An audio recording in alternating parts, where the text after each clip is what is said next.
Welcome to Clarke Central High School and Billy Henderson Stadium, Death Valley, for tonight's ball game against the Flowery Branch Falcons and your Clarke Central High School Gladiators.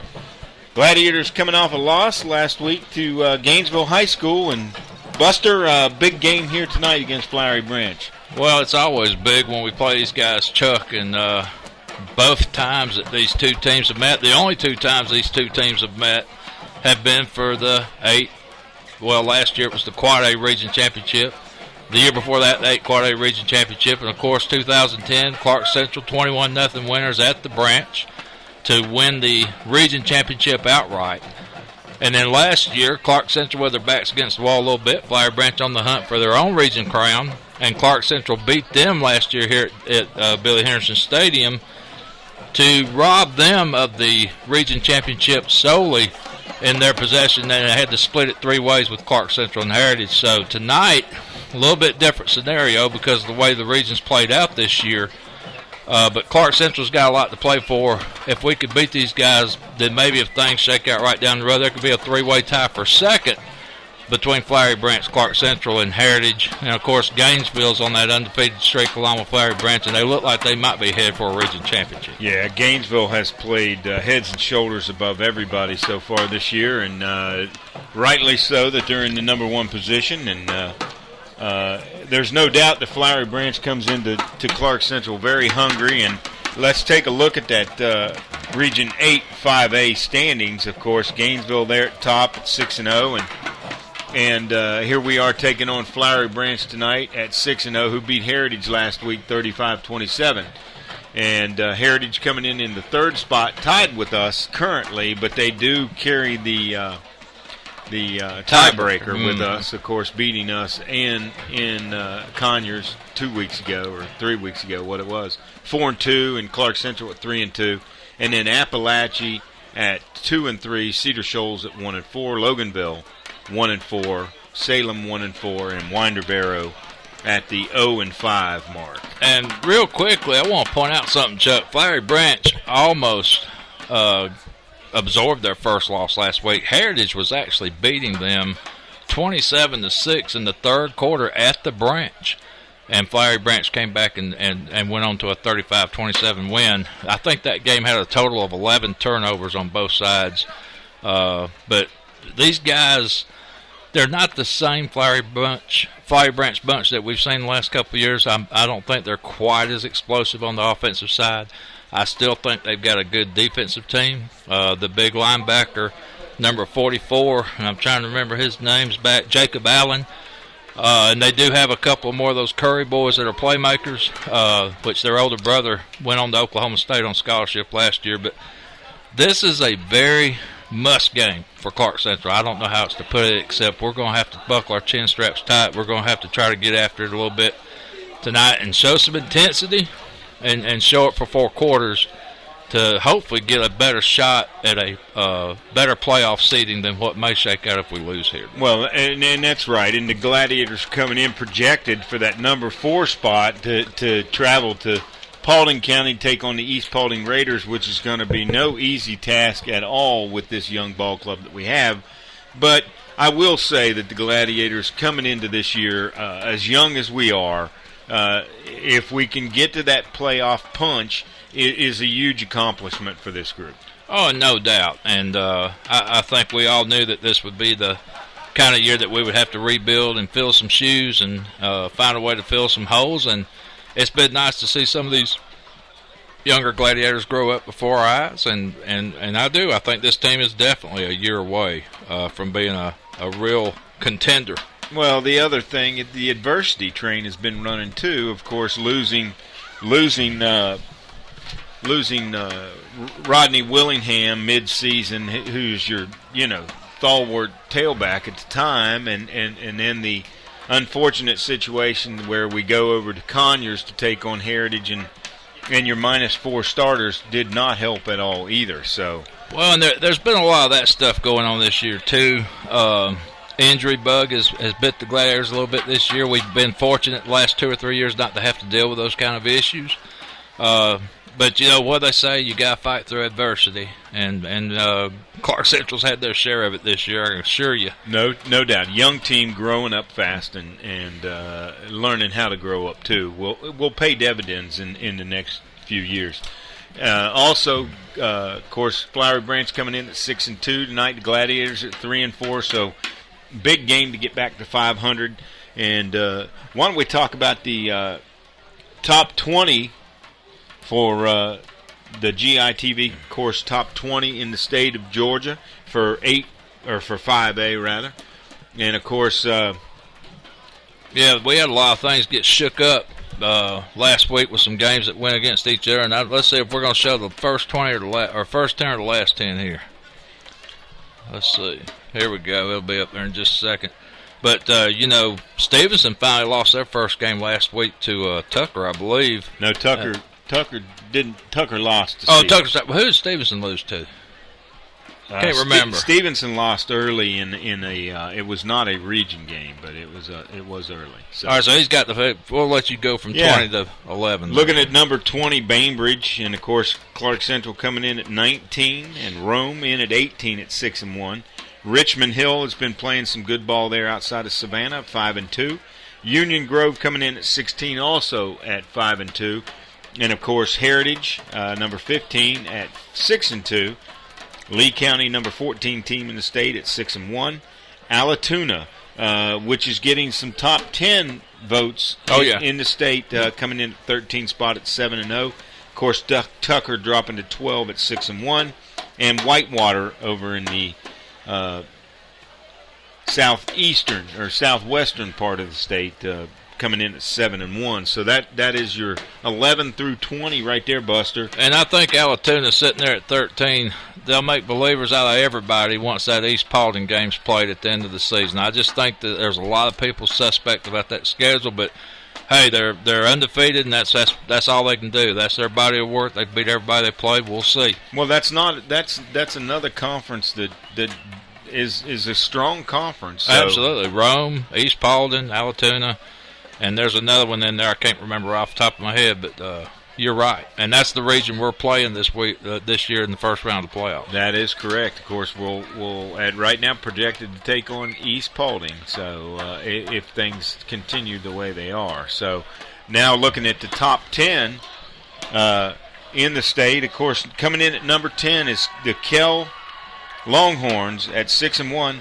And then Stevenson at 5-1 at number 9. I think they're a little higher in some of the polls around the state. Ware County coming in at number 8 at 6-1. Flowery Branch at 6-2 at number 7. And ML King at 7-0 at number 5.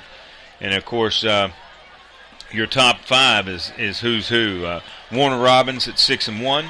Thomas County Central 7-1. East Paulding at 7-0. Gainesville at 7-1. And Northside Warner Robins again at number 1, 7-0.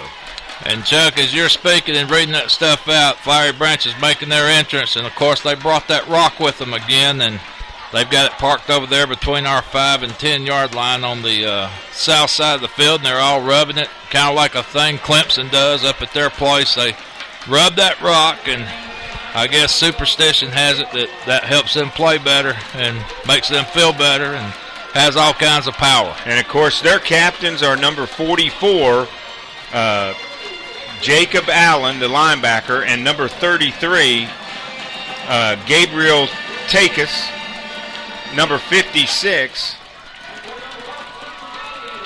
Chandler Bridges, and, of course, number 2, Darius Curry. We're going to go down the side, or 50-yard line with Holly Ward in the coin toss. Good evening, gentlemen. We're here at the Gladiator C. We're going to turn it over to the ref. Play hard, stop on the whistle. We're looking up for you guys as captains to take care of your teammates, okay? If anybody gets out of line, we want you to take care of it before we have to, understand? So do your job. We know you've been picked as captain because you guys show leadership ability. I want you to show that tonight. If we have a penalty, we'll call for a red or white jersey captain. I have a coin that's got a zebra head on one side and zebra tail on the other. So when we have a penalty, I'll give you your options. If you don't understand, I'll be glad to repeat it, okay? We're not in any hurry, understand? Once you make your decision, it's final, okay? You're the visiting captain. Call it while it's in the air, loud enough in the ear.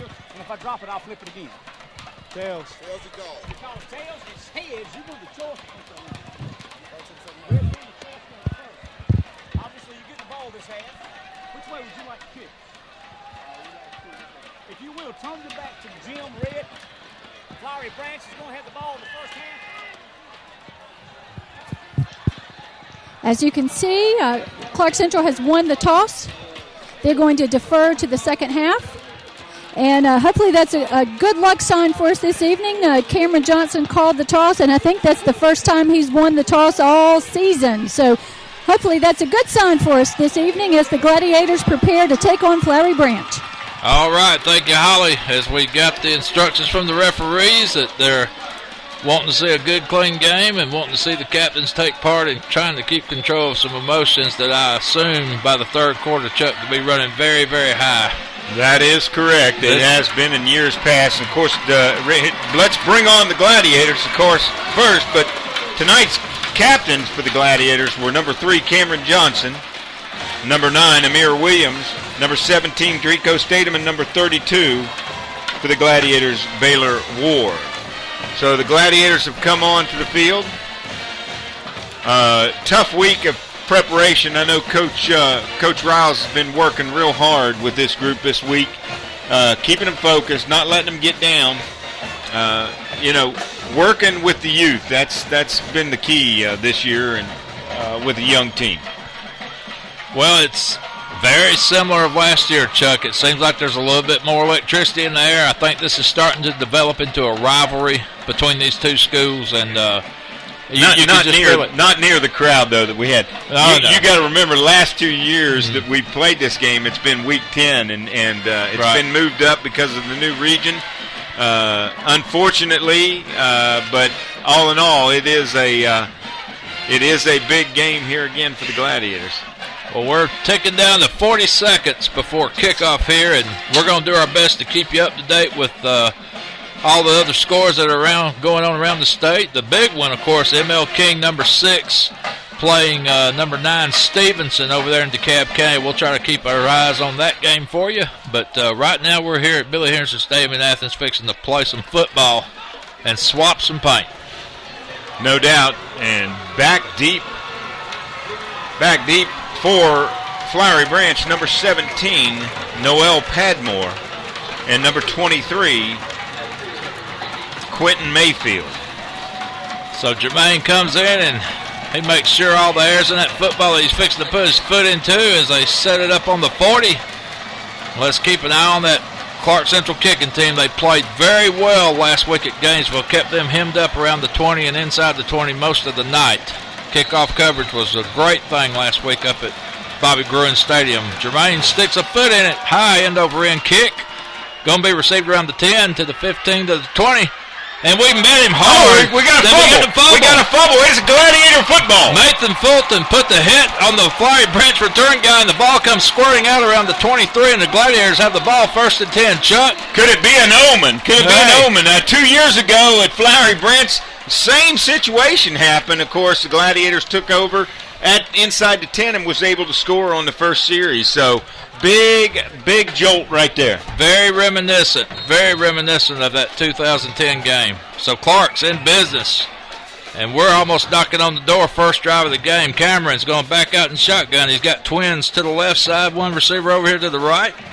Jelani, the lone setback. Cameron wants to fake, pump, throw. He's going for a home run. Amir Williams, touchdown! No, he dropped the ball. Boy, it looked like he had the ball momentarily. I tell you what, I thought the defensive back was all over him, too. It could have been an interference call. 17 was all over his back. Well, we went for a home run right off the bat and just missed it. It looked like Amir had made a circus catch, but I don't know if he ran out of real estate or actually dropped the ball. I really think that was a great call. Open it up, let them know, hey, we're here to play tonight, you know? 2nd and 10. Cameron up to the line. Twins to the left side again. Jelani the lone setback.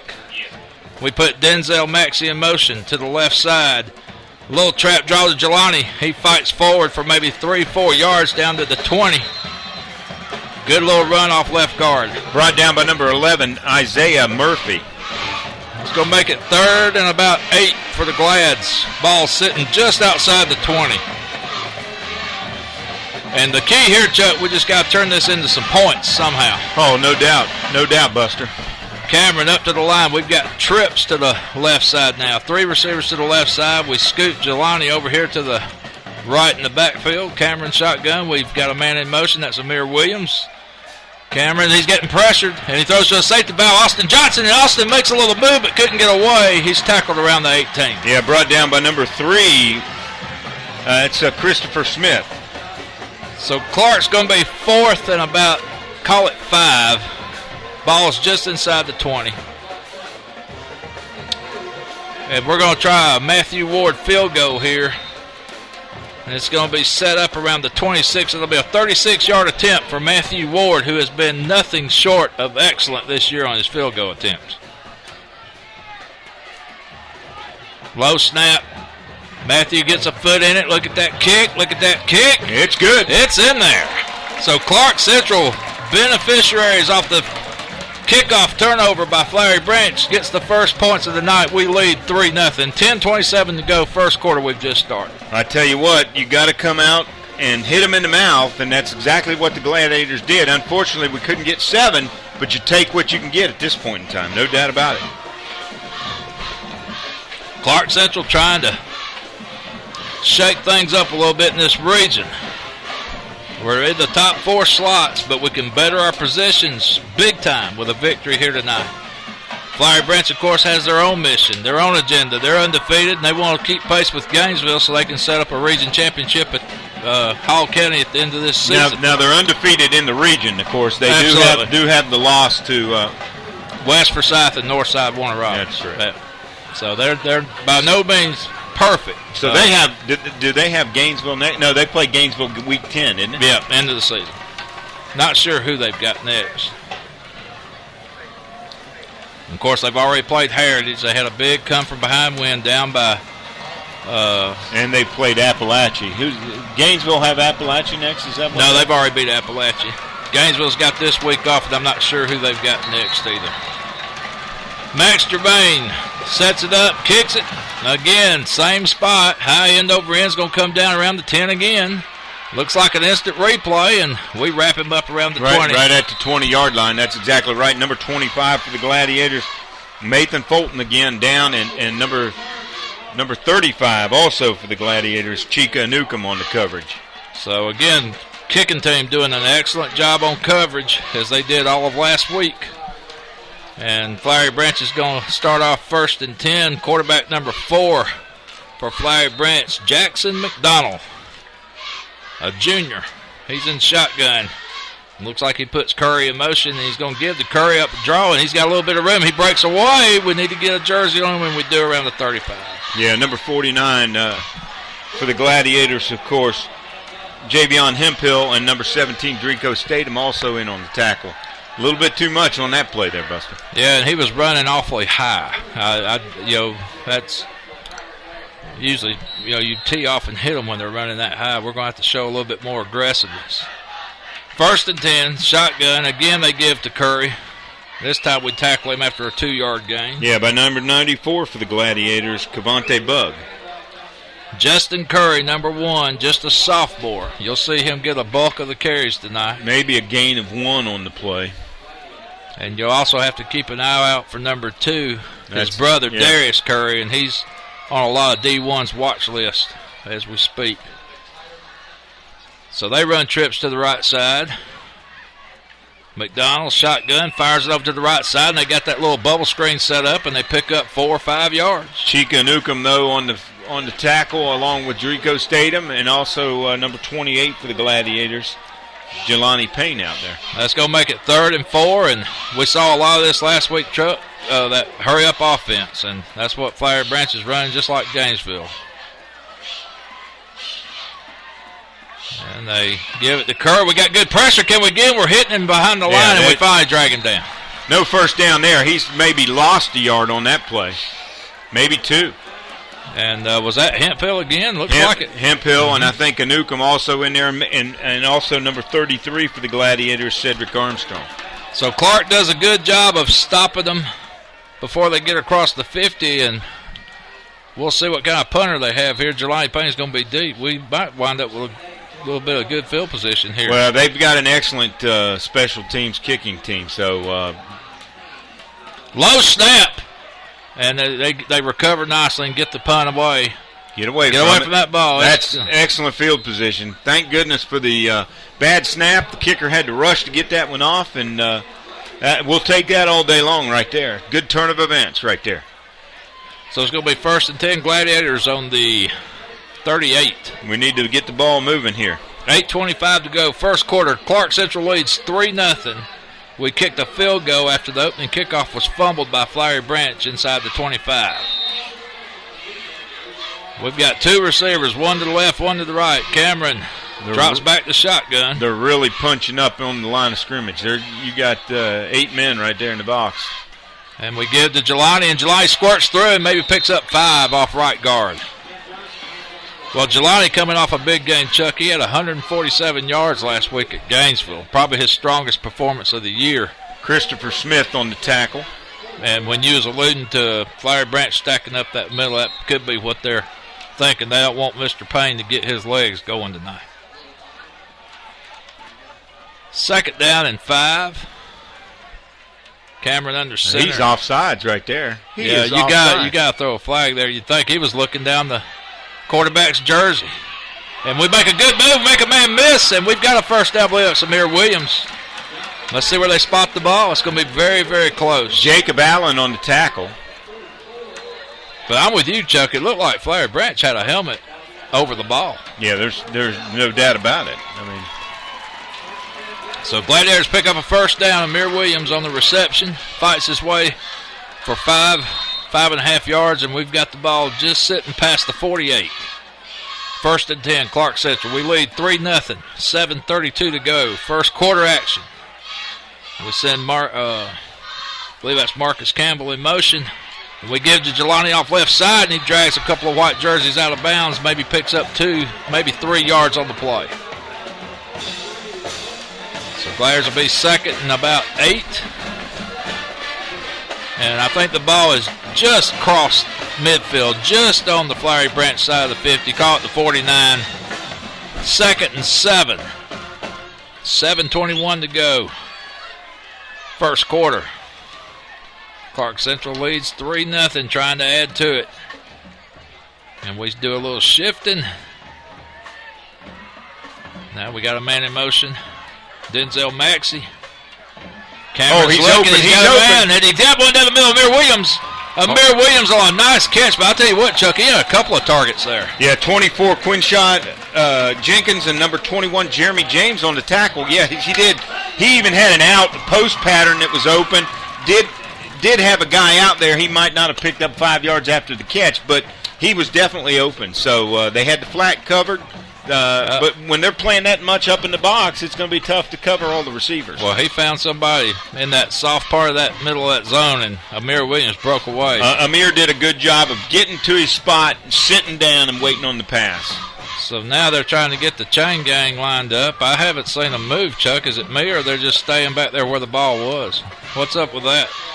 The chain gang has not moved, and the play will not. I don't know what they're doing here. How can you run the play without the chain gang?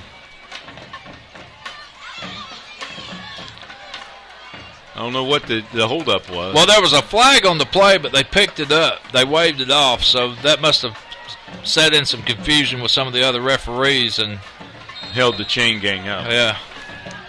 I guess one of the referees didn't want to pick his flag up. Nevertheless, Clarke Central 1st and 10 inside the 35.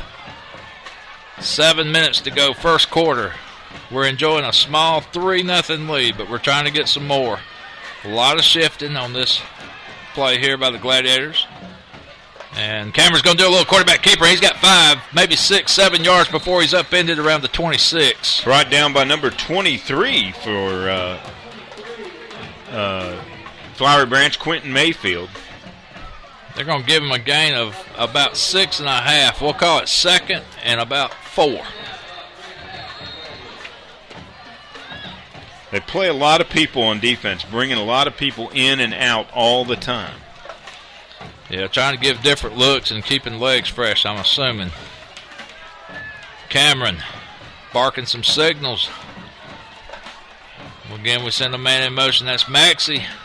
We give to Jelani. He's looking for a hole off right guard. Hey, good run right there. Got what he had to get right there. Got what the defense gave him, and that's an excellent play. Brought down by number 40.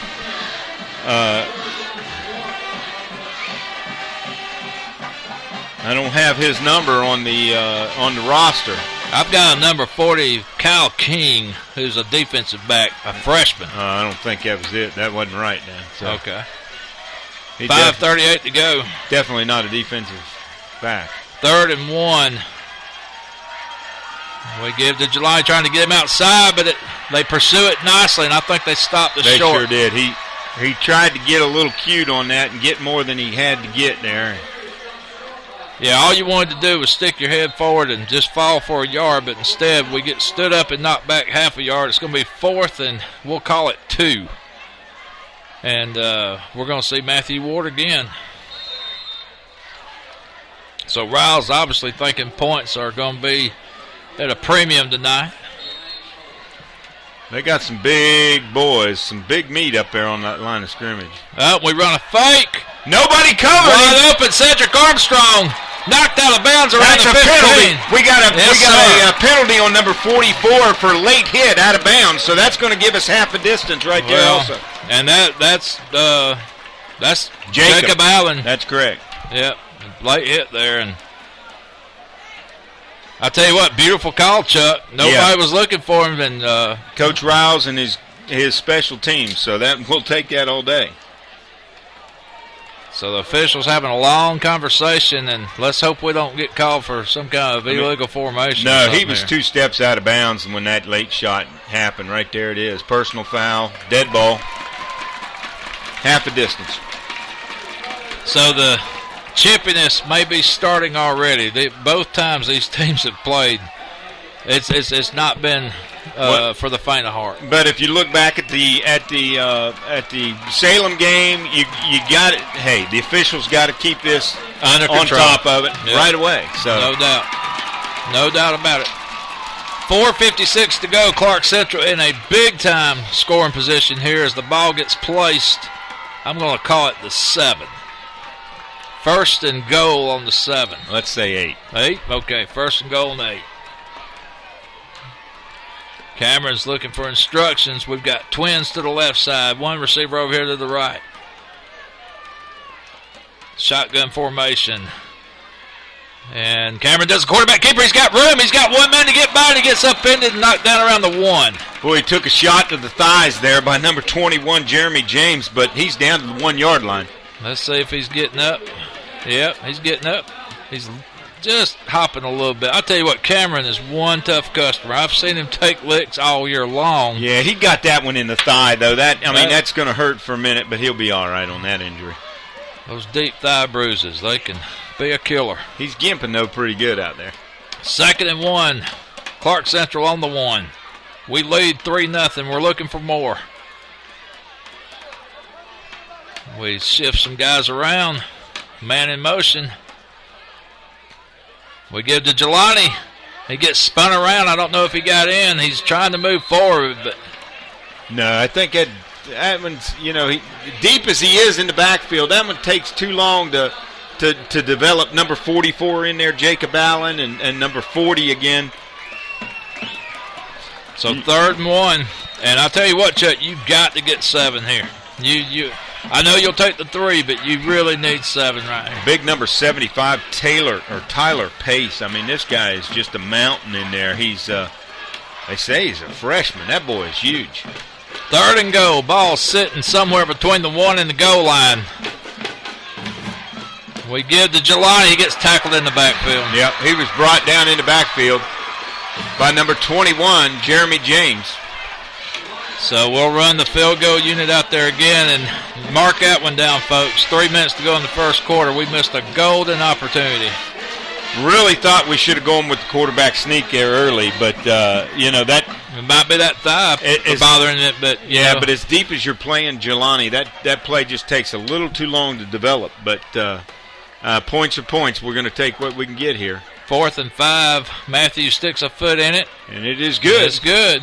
So go ahead, Chuck. No, 2:50 to go here in the first quarter. Your score, Flowery Branch Falcons 0, Clarke Central High School Gladiators 6. Big 6 points.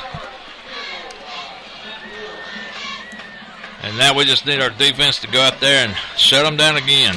And take away some of that confidence that Flowery Branch offense might have. And the good thing about that, too, is the offense was able to give the defense a little bit of a rest right there instead of having to come out immediately right away. Huge to give those guys some rest.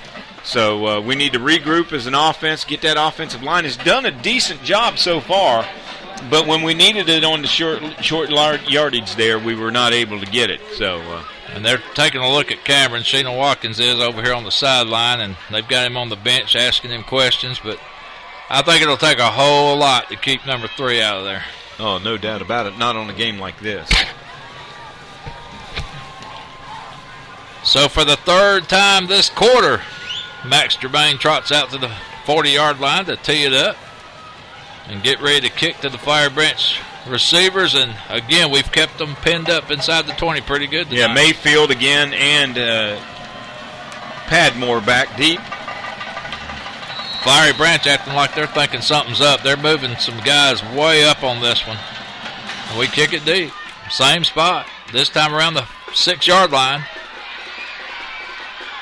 And he breaks a tackle, but number 15 makes a touchdown-saving tackle, and I believe that's Marquavius Ford on the tackle for the Gladiators. Yeah, also, 15 Ford was in there. So Flowery Branch probably with their best field position to start a drive tonight. They're on the 28. 2:43 to go first quarter. 6-0 our score. Clarke Central with 2 field goals early, but we missed a big opportunity inside the 5. We had 2 cracks at it from the 1 and could not get a touchdown. Now, Coach Pinnell is warming up Austin Johnson also down there on the sidelines. Well, they still working on Cameron on the bench. McDonald. Oh, good coverage right there by the Gladiators. Flowery Branch tries to run a little option play, but again, number 25, Nathan Fulton, that's about his 3rd tackle this evening. And Drico Browner in there getting that early hit in there, too. And I tell you, Chuck, over the course of this season, one thing I have noticed about this Clarke Central defense, it's extremely tough to run left to right. No doubt with the speed, no doubt. McDonald with a man in motion, and it was kind of like an end-of-a-round play to Curry, and he just falls forward. The big man was caught in the backfield by number 33, Armstrong, and he just kind of trips himself up and kind of 2 steps, and he's got 6 yards. I tell you, he made something out of nothing. He shouldn't have got anything, but he wound up, like you said, with 6. 3rd and a very short 2 for the Branch. They're on the 37. McDonald swings it out to the right side, complete, and we make a shoestring tackle. Where will they spot the ball? Boy, I tell you what, made a good play out there. Jelani Payne, number 28, made a good play. Almost got the tackle with a loss of yardage, but he had a blocker on him while he was trying to make the move. But still, a good play. He only gave up, 3 on the play. So, Flowery Branch 1st and 10 on the 40. And McDonald's going to do a little quarterback keeper. He's got a lane up the middle. He's trying to break it outside, and we tackle him, Drico Stadium, but not before 1st down. 12 yards on the play for McDonald. Jackson McDonald showing some speed. Number 44, Jaquan Daniel coming in. That's the young freshman. Mm-hmm. Well, we are very thin. The injury bug has not been nice this year to Clarke Central. And this time they give to the sophomore Curry. He's breaking a couple of tackles, and he's down inside the 30 to the 29. Yeah, brought down by number 17, Drico Browner, or Drico Statham, rather, excuse me. So Justin Curry, probably his best carry of the night. Just went for about, 15 yards up the middle. Once again, just, had shots at him, just not able to wrap up. McDonald shotgun Flowery Branch, and they're going to slow it down a little bit and get a play in here. Watch for something over here in this left corner. They're moving somebody out to the left side here.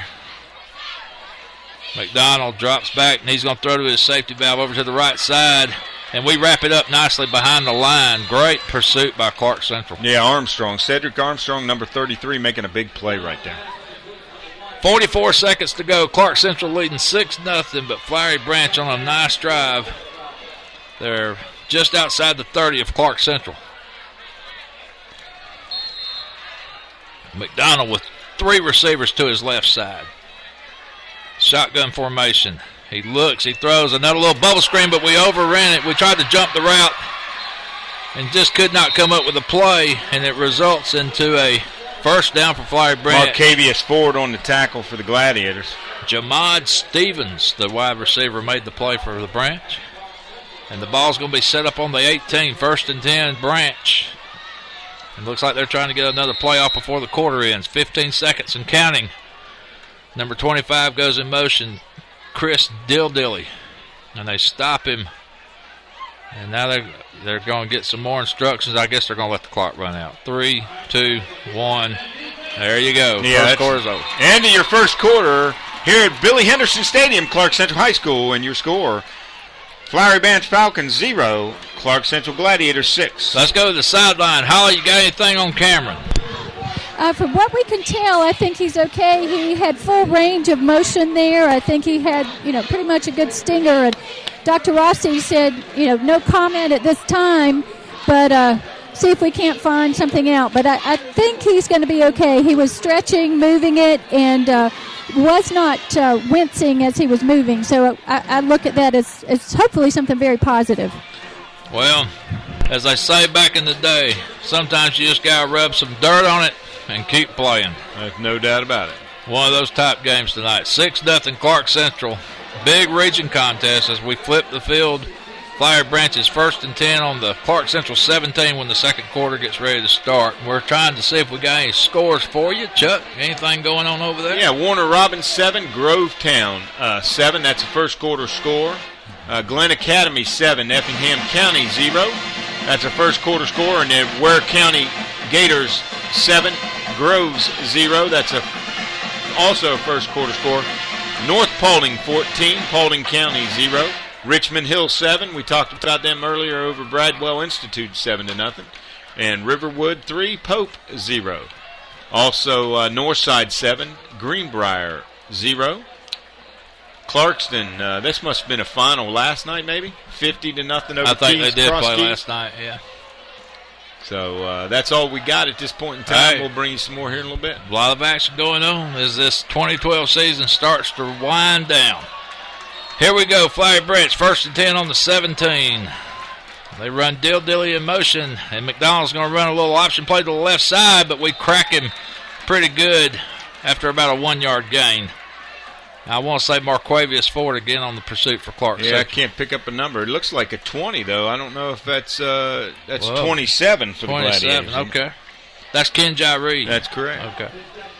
Pretty sure that's who that is. He's just not turning enough to get his number. It's going to be 2nd and 9. Branch in the shotgun again. McDonald's calling his own number. He's going to do a quarterback keeper. We've read that nicely. Oh, yes. I'm trying to get a number. That might have been Reed again. 27, Reed again. Yeah, sure is. Ken Reed, 2 tackles in a row. That last tackle before that might have been Nathan Ford or Fulton, excuse me, okay. 25. That was a big play right there. Yeah, it's 3rd and 10, and you'd love to have a stoppage here. Make them play field goals with you. 3rd and 10, shotgun. We look like we're trying to blitz. McDonald throws. He's got a receiver in the end zone. It's incomplete. It was intended for number 2, Curry, but a good rush that time by the Gladiators. Big 98 Stovall, and number 20 for the Gladiators also. Kayvon Williams in on the blitz. Well, I tell you, he was there, but Chuck, he almost acted like he heard footsteps. I don't know how he didn't come down with that ball. 4th and 10. Ball is sitting on the 17 of Clarke Central, and Flowery Branch may want to talk about it. No, they were giving Curry time to get off the field. Yeah, okay. Official timeout and let him get off the field. He's limping a little bit there, Buster. Oh, he took a shot. He took a shot by Marquavius Ford at the end of that play. Long, I think I heard a hand get on it, but I don't know if it messed with it enough. No, it's going to be good. So with 11:10 left in the second quarter, your score, Flowery Branch 3, Clarke Central Gladiators 6. That was a big stop, of course, by the defense. They were moving the ball pretty good there, Buster. Yes, sir. That was a good drive by the Branch. And, Chuck, is it not? This is the way this always is when these two teams get together. Yeah. It's just, I mean, here we were 2 years ago, and it was Gladiators got that first score, and it was just a defensive battle the whole night. Of course, we got the ball early at the inside the 10 and scored, but it was just a battle all night long, and I think the Gladiators held Flowery Branch with inside their own 5-yard line 4 times and intercepted it once and ran it back 102 yards. I think Herb Evans. Touchdown, and of course, just a great ball game that was. And then last year, of course, once again, just a scoring, just a unbelievable ball game. 6-3, 11-10 to go, first half. As Flowery Branch will tee it up, and I'm trying to get a number on the kicker. Is it 88? Possibly. Of course, back deep for the Gladiators. Statham and Amir Williams.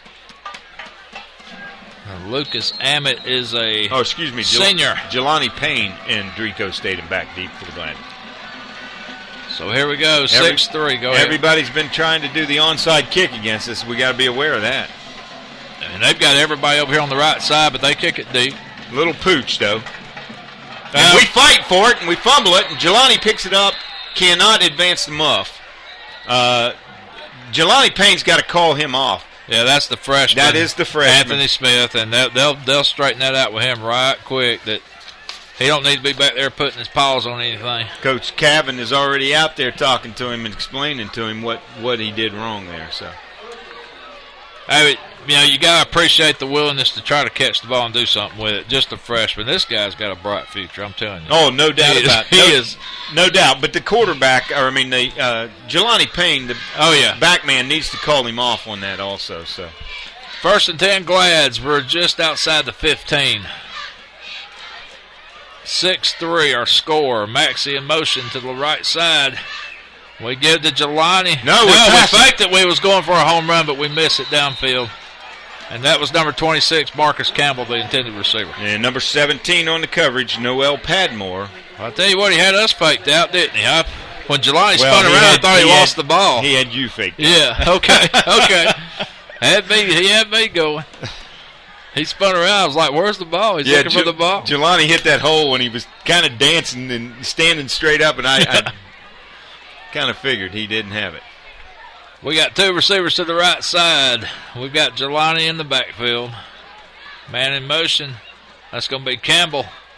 We give Jelani. We're trying to find something at the middle, and we find a little bit, maybe 4 yards off left guard. Number 11 on the tackle for Isaiah Murphy for Flowery Branch. That big number 75. Oh, I'll tell you what. You can feel the earth move when that guy runs off the field. They got him listed as a freshman now. Yeah. He ain't missed no school lunches. Well, and 78 out. He's senior, 6'3", 316 over the nose guard. 3rd and 6 Glads. We've got 3 receivers to the right side. We're going to try to run a little screen, but we can't find no blocks, and we get knocked down by. No, they had it covered well there. 23, Quentin Mayfield on good coverage. So the punt team's going to come on. So we're 3 and out here to start the second quarter, and Flowery Branch is going to get good field position out of this unless Jermaine gets a big foot in this one.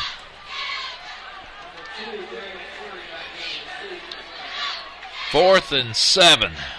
Ball's just outside the 20. High snap. Jermaine good feels kick. it and gets a foot in it, and the ball's going to go out of bounds. Out of bounds. I'll tell you, that's the second one out of bounds. They must know something about this Flowery Branch punt returner. They're not giving him an opportunity. And that's just as well. Yep. I've never understood why teams will kick it like last year when Georgia was playing in the SEC championship. Why do you kick it to Honey Badger? You know what he's going to do when he catches the ball. He's going to take it to the house. Just don't kick it to him. Well, it puts us in a bad situation again, only having to protect half the field here. So see what the Glads can do. 1st and 10, Flowery Branch, they're on the 50. 9:39 to go. 6-3 our score. Clarke Central leads by a field goal. We had a chance to score a touchdown earlier inside the 1 and did not do it. And they Curry on the carry for about 3 yards. Brought down by number 97, Alan Miller, and I know he's a little banged up out there tonight too. Yeah, we're the walking wounded. I can promise you we are banged up big time. Excuse me, that was Bug 94. 2nd and 8. McDonald, he's going to do a quarterback keeper, and he gets some positive yardage up the middle, maybe a first down. Looks like it's going to be close, Buster. A lot of the same stuff we saw last week with Deshaun Watson in Gainesville. Just that little drop back, take 2 steps, and then take off up the middle, that quarterback draw. And Chica Newcomb on the tackle for the Gladiators. They're going to mark it just short. It's going to be 3rd and inches. Ball's just outside the 40. We could use a big play here. McDonald's going to call his own number again, and he squirts out to the left side, and Drico's going to wrap him up, but not before 5 yards and a first down, but there is a flag on the play around the 42. We'll take it. Let's see if we get a call here. We'll take it. Well, it's going to be one or two things. It's either going to be holding or offsides. Well, on that side of the field, it's got to be where the flag is. It's got to be motion, illegal motion, false start, some sort. Well, that's huge. That's yes, exactly sir. what it is. Illegal motion. Flowery Branch, and that'll back them up 5, I believe. Got a score for you here. Tucker 0, Miller Grove 0, Cedar Shoals 0, Winder Bearers 7. That's a second quarter. Wow. Double G Bulldogs on a 31-game skid trying to end it tonight. Alatuna 7, Hiram 0, and Heritage 6, Loganville 0. Those are all first quarter scores. So with the penalty, the ball will be spotted on the 45.5. It's going to be 3rd and 6. And Flowery Branch will have another attempt to pick up a first down here. Need a big stop here, guys. Well, you got to think it's going to go to Curry or McDonald's going to keep it, one or the other. McDonald's going to drop back. He's looking. He's getting pressured. Can we get him? Can we get a hand on him? Oh, it's intercepted. No, Draco had it and dropped it. That is okay. We'll take that right there. Great play by the defense. Draco stayed him. Good pressure.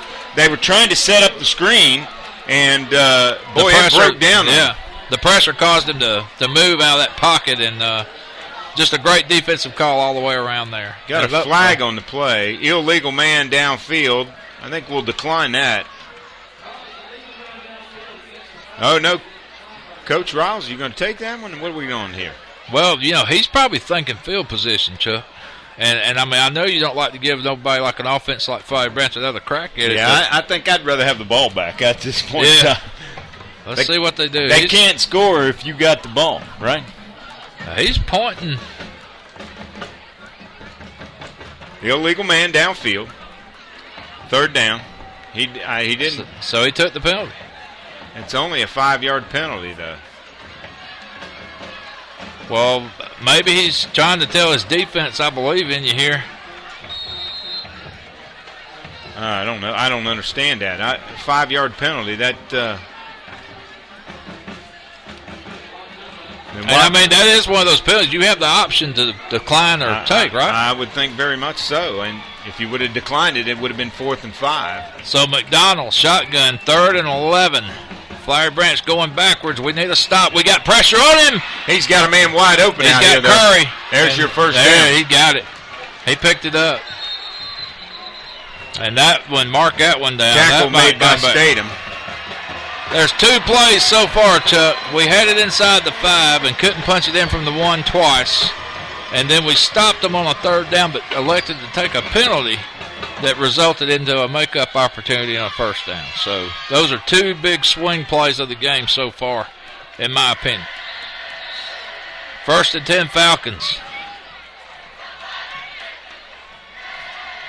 Of course, if we sack him, we look like we made the right call there. So we had pressure on him. 1st and 10 Falcons.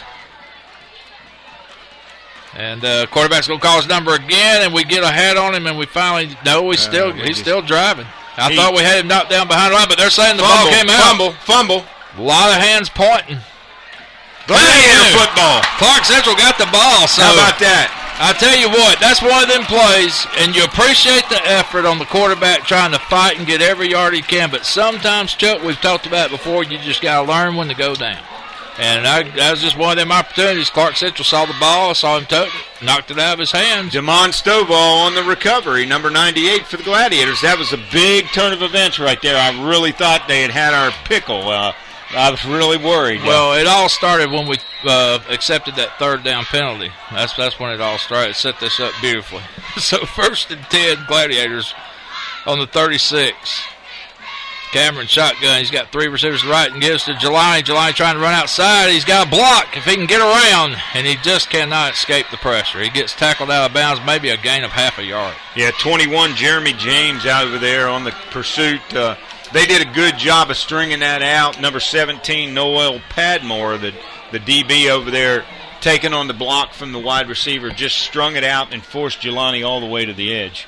2nd, and they gave him half a yard. We'll call it 9.5. And we're just having a problem getting any kind of rhythm going on offense. Cameron, shotgun formation. 2 receivers to the left side. And again, he's going to call his own number, and Cameron runs for about 4 tough yards, and he's brought down by number 3, Christopher Smith. And I tell you, they're just really hitting Cameron around the legs. That's the 2nd time, and I mean, he's having trouble getting up. He's up now. Well, it's probably one of them things. If he got hit in the same spot he got hit earlier, he's probably really feeling it now. And let's see, if the officials call him my time, it might be mandatory that Cameron come out of the game. He's going to have to come off the field. And I don't know if it's just a thing where maybe Cameron's not getting down quick enough. He's just staying up too high, and they're taking their shots at him. He's holding his right side like his shoulder on that one instead of his... Yeah, he's holding his shoulder this time instead of his arm. Or his leg, rather. So that'll bring in Austin Johnson, quarterback. And we give to Jelani, and Jelani finds a way to get about 4 or 5 yards, and it's going... Oh, we got a flag. Maybe a late hit. Looked like somebody hit Jelani in the backside of the helmet as he was already down. Let's see what the call is.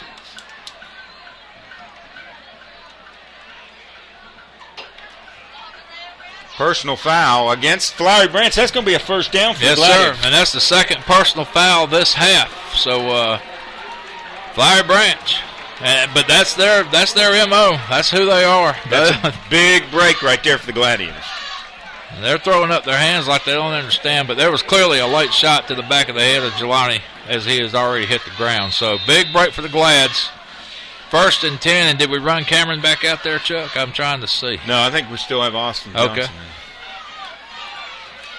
So Austin Johnson under center. Gives to Jelani. Jelani shakes and bakes and gets it outside, and he just barely got grabbed from behind, but it slowed him up enough to only pick up 3 yards. Picked up 3 or 4. We'll take that right there. Good pursuit by number 44, Jacob Allen, linebacker. Some other scores: Jones County 14, Lakeside Evans 14, East Paulding 3, South Paulding 0. No change in the Winder-Barrow Cedar Shoals score. Heritage 12, Loganville 0. Here we're 6:16 to go in the first half. Clarke Central with a slim 6-3 lead over the Branch. We give to Jelani. No, we do a quarterback keeper. And we got 5-6 yards, Chuck. Yeah, we'll take that. Take that all day long right there. Austin Johnson on the carry. Quarterback keeper off left guard. And it's going to make it 3rd and a makeable 4. 5:48 to go first half. We bring in Baylor Ward, Denzel Maxey, and some more size with Anthony Smith. This is where we need to bust one of these for a first down. Keep that ball, keep the clock running. Big 3rd down here. 3rd and call it 4 for the Glads. Austin Johnson puts Maxey in motion to the right side. And we do a little keeper, and Johnson throws incomplete. It was in and out of the hands of Baylor Ward. He had it, and he just missed catching the ball. Couldn't quite pull it in around the 28. Mayfield, number 23, on the coverage for Flowery Branch. Play was there. Just could not quite pull it in. And that's going to be 4th down. We're probably a little bit out of Matthew Ward's range, so now we run Cameron back in. We might be going for this, Chuck. I think you go for it. And you know, on that last play, it could have been very easy that Austin Johnson could have made the run. Yeah, but, with the limited time at quarterback, they just probably ain't had enough reps to make that decision. Nevertheless, 4th down. Cameron's under center now. We're in the I formation. Maxey to the right side. Cameron's going to drop back, play action pass. He's looking for a mirror. And come on, somebody throw a flag on that play. It just seemed like Amir's progress was being impeded the whole way, but no flag. He was fighting a guy off of him around the 20 or the 15, and I think we got a flag down on the opposite side of the field, so let's see what we got here. Well, Flowery Branch is acting like that's for them. They're holding up their hands, but that's the second time tonight Amir's been held up. So turnover on downs. Flowery Branch gets the ball. They're going to be on the 35 with 5:08 to go in the half to try to drive and score before the half ends. 6-3 our score. And the Branch comes quickly up to the line. McDonald and company. They've got twins to the left, twins to the right, and they've got Curry in the backfield. They give to Curry. He finds about 3 yards right up the middle. Maybe 4.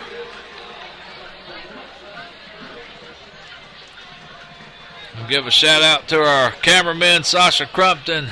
Michael Harris, newbie on the crew tonight, in here in the press box. Engineer Chris Crumpton. Cavante Bug in on that tackle there for the Gladiators. 2nd and 5, 4:47 to go.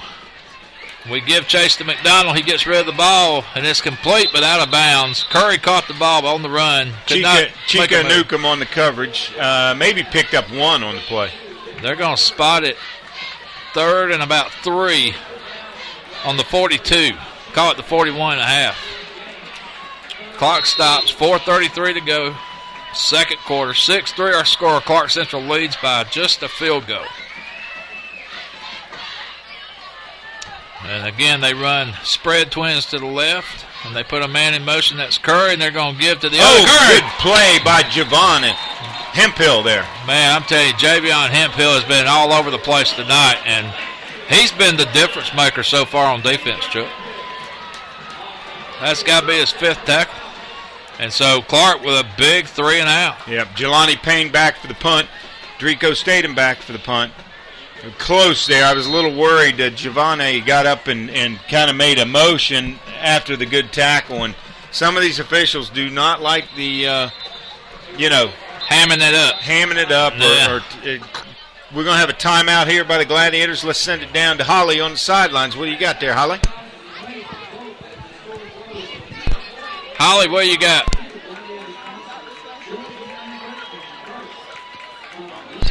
Holly, you got your ears on. Okay. All right, we're back. We got technical difficulties there. And some more scores. Richmond Hill 21, Bradwell Institute 0, North Paulding 21, Paulding County 0, Ware County 21, Grove 0, Glen Academy 7, Effingham County 0, Warner Robins 14, Grovetown 7. Your score here, Clarke Central 6, Flowery Branch 3, Northside 28, Greenbrier 0. Warner Robins, we gave you Glen Academy 7 over Effingham. Northgate 7 over Stars Mill 7-3. And still a second quarter score, Winder Barrow 7, Cedar Shoals 0.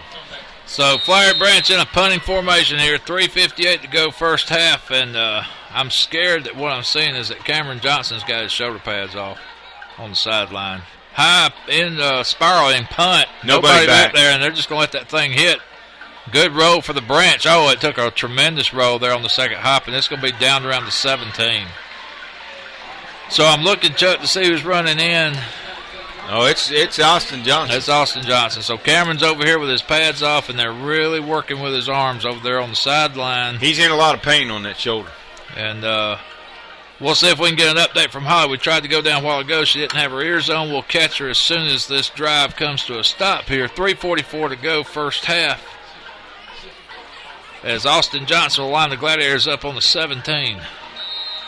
Well, I tell you what, I've got a lot of confidence in Austin Johnson. He can wing the ball. We saw him throw about a 75-yard bomb on Buford in a scrimmage one time. He's got an arm, folks. And we give Jelani safe play up the middle, maybe a yard, maybe 2. Yeah, number 52 for Flowery Branch in on the tackle. Holly, you got your ears on. I've got them on. I had to take them off there a minute so I could hear Cameron and Sheena talking. It's looking like bone-wise, Cameron is fine, but Sheena keeps saying the word rotator cuff. So it's definitely when Cameron is throwing it and releasing it, that's when that twinge is happening. So she's really checking him out and kind of seeing what range of motion he has and his muscle strength, and he's going to go over here and try to throw a little bit. All right, Holly, just keep an eye on it for us as the Gladiators come up here 2nd and 9, and hate to hear that for Cameron. Hope it's not serious, and now it's going to be a delay of game on Clarke Central. And again, the reps just ain't there. When you've had a star like Cameron for the last couple of years, just not been a lot of other opportunities for guys to play quarterback. No doubt about it, and you're going to go through some of these bumps. Right now, what we need to do is concentrate on getting 2 minutes and 52 seconds off the clock, get in at halftime, readjust, and get Austin Johnson ready to go for the rest of the game if that's what we got to do. Well, and the biggest thing here is stay focused. Don't lose sight of where you're at on the field. Right now, you're inside the 15. You don't want to do something dumb here. Don't want to lose the ball. Don't want to make a mistake. And July fights his way forward, and that's just fine. Yeah, brought down by big number 78, Dexter Jackson. 2:41 to go. First half. 6-3 our score. Clarke Central clinging to a 3-point lead, and we've got more people going down.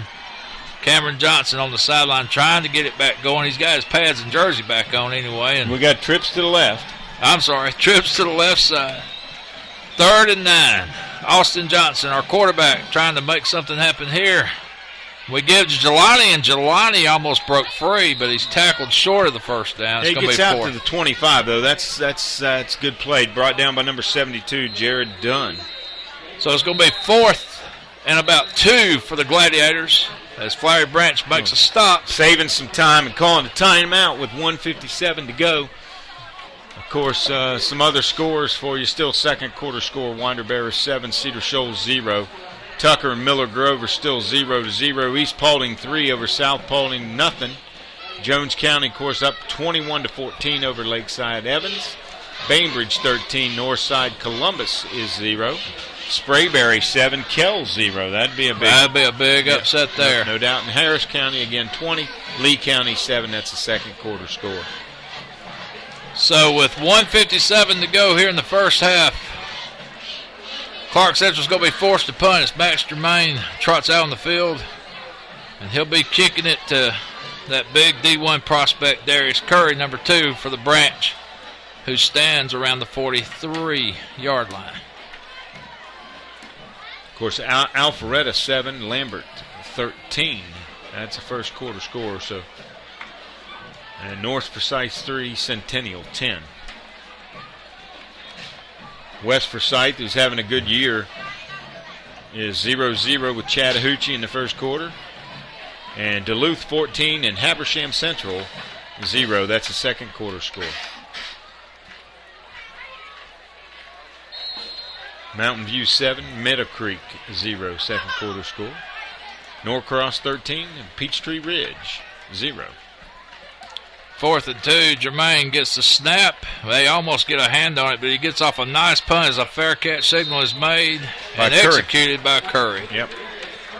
Parkview 7, Central Gwinnett 0. So 1:54 to go here in the half. Flowery Branch takes over on the 42. And believe you me now, they have enough firepower to make something happen in 1 minute and 54 seconds. They'll get in their 2-minute offense, and Clarke Central's going to have to try to keep everybody in front of them here. 8:25 left in the first quarter. ML King 7, and Stevenson just scored and is going to tie it up 7-7. Big run, 90-yard run by the Stevenson Jaguars. Oh, they're going for the flea flicker. Got a wide man open, and he overthrows him. Wow. Curry had his man, number 10, wide open. Cameron Davis, and nobody covering him. And just overthrows him. Fortunate break there by the Gladiators. Had a little mix-up over there by the Gladiators. Number 15, Marcavius Ford just missed the wheel route, looks like, huh? So I'll tell you what, that had disaster written all over it. But Glad's got lucky. The bad thing, it didn't take too much time off the clock. McDonald, he's going to his safety valve. It's incomplete. Incomplete. Again. Got a flag on the play also, Buster, on the opposite side of the field. Let's see what they call here. Is that maybe a procedure? I would imagine that's going to be a procedure, yeah. So, Chuck, what are you seeing here? I mean, there's been a lot of flags. Is this a sloppy game, or is it a hard-hitting game? Is it what are you seeing shape up here? You know, really, I think this is two ball clubs that the anticipation between these two teams is so intense, and the rivalry has become so involved between the two schools that they really both teams. You know, they both hit. I remember 2 years ago when we went over there, and nobody knew what to expect from Flowery Branch coming up from 3A ball. And, I remember one of our studs coming off the field, and he looked at me and goes, man, these guys can hit. And, right. And, the Gladiators have always hit. I mean, there's no doubt the Gladiators are going to bring the lumber every time we play. So, It's but I mean, you got two offenses here that average over 30 points a game, and we're sitting here at a 6-3 contest. Just both feeling each other out right now, Buster. 3rd and 10. We've got pressure on the quarterback. McDonald escapes. We got more pressure coming. Quan Russell misses him, and we finally get him. Number 94, Cavante Bug, on the tackle. Big play by the Gladiators. And now the Glads may burn a timeout. He is. Coach Riles has got the timeout out. 1:26 to go, 1:22 to go in the half. And now we call timeout. So some time got away there. M.L. King had just turned around and brought another big play against Stevenson to go up 13-7 with the extra point coming. That ball game is going to be wide open. Wide open. Yeah, M.L. King ranked number 6, Stevenson number 9 in our GITV Top 20 poll. That's our game of the week, by the way. Series tied all time, 3 games apiece. Last year, Chuck, M.L. King won that game 50-49. Okay. So a lot of bad blood there, I'm sure. Here's another score for you. Creekside 14 to McIntosh 3. That's a second quarter score. Everything else, Jones County still 21-14 over Lakeside Evans. East Paulding now up 6-0 over South Paulding. Tucker Miller Grove still 0-0. Sounds like East Paulding's struggling a little bit. That high-octane offensive there is not getting off to a good start. Here we're 4th down, 4th and like 20 for the Branch. Minute 21 to go in the half. They're in a punting situation. Looks like we've got Kenjai Reed deep to return for the Glads. Watch your fake. Low snap, but they kick it over to the right side, and then Reed's fair catching all the way and gets on top of that ball around the 38. I'll tell you. Wow. Yeah, everything, you're holding your breath all of a sudden. Every little bounce, every little catch, every little ball. And that was Drico Statham returning, not Kenjai Reed. I'm sorry. Northside won Robbins up 35-0 over Greenbrier now. Northside, I'll tell you what, they're just marching through it, ain't they? Yeah, they sure are. Them guys are battle tested. And they love them down there in that part of the country. They absolutely love them. They dress out 120, I kid you not. 1st and 10 Glads, 1:14 to go. We're on the 38. We're trying to make something happen before half. Austin Johnson does a little fake with the hands and gives to, looks like Denzel Maxey on a little trap draw play. See, I like that play because it's a hard hitter, it's a quick hitter, able to pick up 5 quick yards on 1st down. That's very important. Well, and the guy running the ball starting off 5 yards closer to the line on that play. No doubt about it. You're absolutely right. 52 seconds, clock running, 2nd and 6. 6-3 our score. We've got 47 seconds to go in the half. Austin Johnson shifts a couple of guys. We run Maxey in motion again to the left side. And he's got some pressure. Austin, just protect that ball. And that's okay. Big sack by number 3 for Flowery Branch. Christopher Smith. Chris Smith. So that's going to make it 3rd and 12. And barring a disaster or Hurricane Sandy, we'll probably just let it run out right here. Yeah, there you go. 18, 17 seconds ticking away. Clarke's going to stand there, I'm sure, and just let this thing run out. Lincoln County 28, Twiggs County 0. Second quarter, that's a big score. So, folks, your half's going to end right there. George Walton Academy 14, Athens Academy 7. Here it's Clarke Central 6, Flowery Branch 3. Holly, any more information on anybody banged up down there? Well, we're hoping to go in and take a break here at halftime and get everybody assessed, and Sheena's been working on everybody, but I'm unfortunately standing here with Bam Bam, who is on the sidelines this evening. Bam Bam, tell us about why you're standing with me and not out there playing. 2 weeks ago, playing the Heritage game, I was running for a tackle, and my kneecap had dislocated and popped back in. And they're saying they think I have chipped piece of cartilage or some bones floating around. Are we hoping you'll be back this season? Yes, ma'am. All right, we're really missing you guys out there this evening. So how about going in there at halftime and find out what Coach Riles is going to say to that team and get them fired up? Yes, ma'am. All right, guys, we'll get a report from Coach Dallas as soon as he comes back on the field after halftime. All right, thank you, Holly. And right now we're going to break here just a minute and bring the band on, both bands from both schools, and we'll have some scores and highlights for you here in just a little bit. So, once again, your halftime score, Flowery Branch 3, Clarke Central High School 6.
as we listen to the tunes of the Beatles and Hey Jude.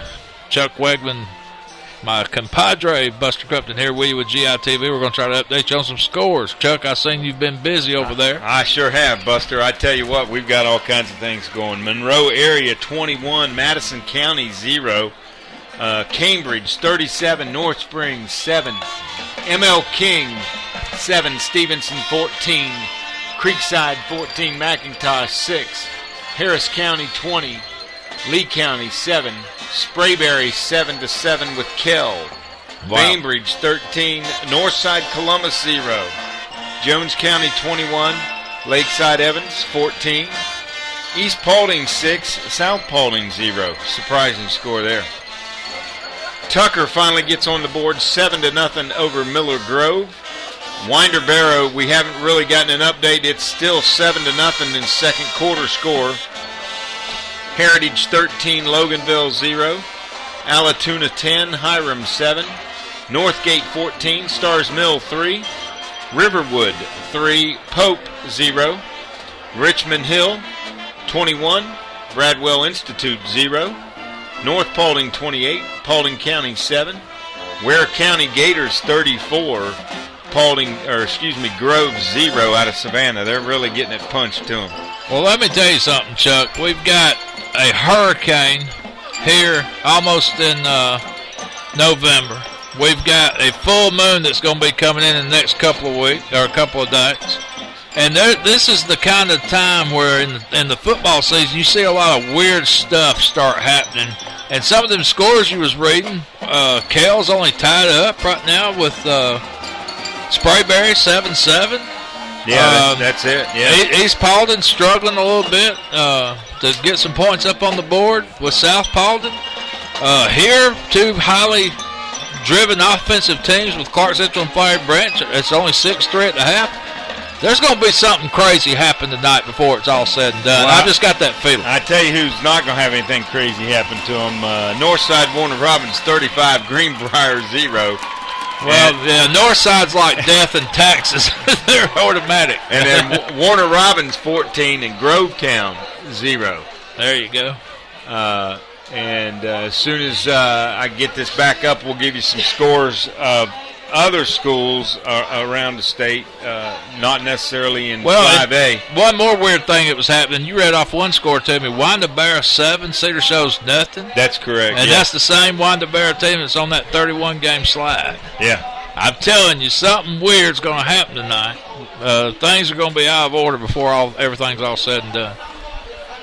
We've got a field goal attempt. I don't know if this is something associated with Breast Cancer Awareness Month. I see some guys in some pink shirts down there, but making strides against breast cancer. Okay, making strides against breast cancer as they line up, and I'm sure the kick will be awarded with some kind of charitable donation from a sponsor. Some quick stats here. Hang on, Chuck. We're going to go down to Holly so she can plug the sponsor. Holly?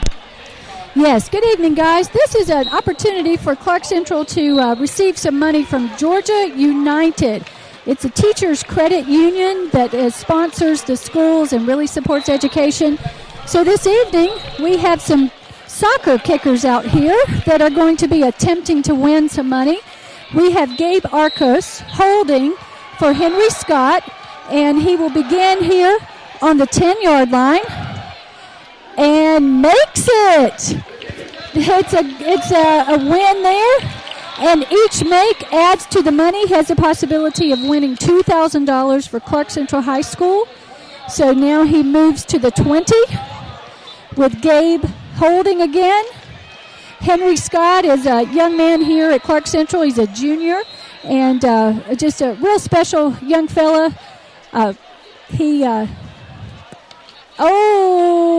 Misses wide right. That one's not good. Henry is a soccer player here, and so is Gabe. Both are juniors here at Clarke Central. Gabe's making some adjustments, hoping to give a little extra. So this opportunity, if Henry makes it, I think might bring us $1,000. So, Holly, how are these guys chosen to kick. Oh, that one kick. Oh, hit the pole. You got to give us half the money. He got it halfway there. They are chosen by athletic director Coach Ward, and he cannot choose a football kicker, so he goes to the next best thing and finds a soccer kicker. All right, so the bottom line, did we cash in?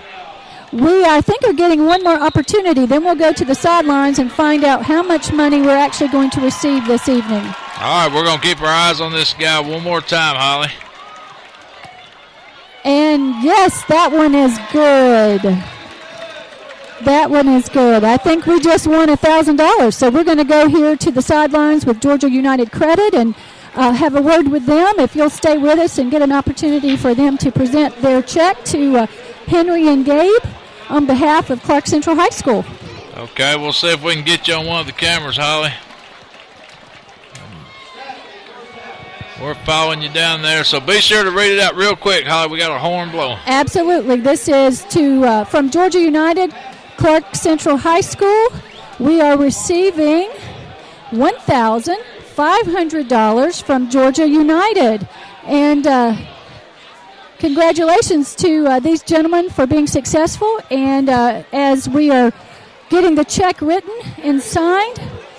All right, good deal, Holly. We appreciate it. We're fixing to have football. Y'all be careful down there. And there's two little boys on the 5 you might want to tell to get out of the way. All right, quickly, some first half stats there for Flowery Branch. They had 15 carries for 57 yards. They were 5 of 10 passing for 35 yards. Gladiators were 20 carries for 57 yards and 4 for 8 passing for 18 yards. So very defensive-oriented ball game. Well, and nobody in the state, I can assure you, expected this out of these two teams. Two teams that are averaging well over 30 points a game.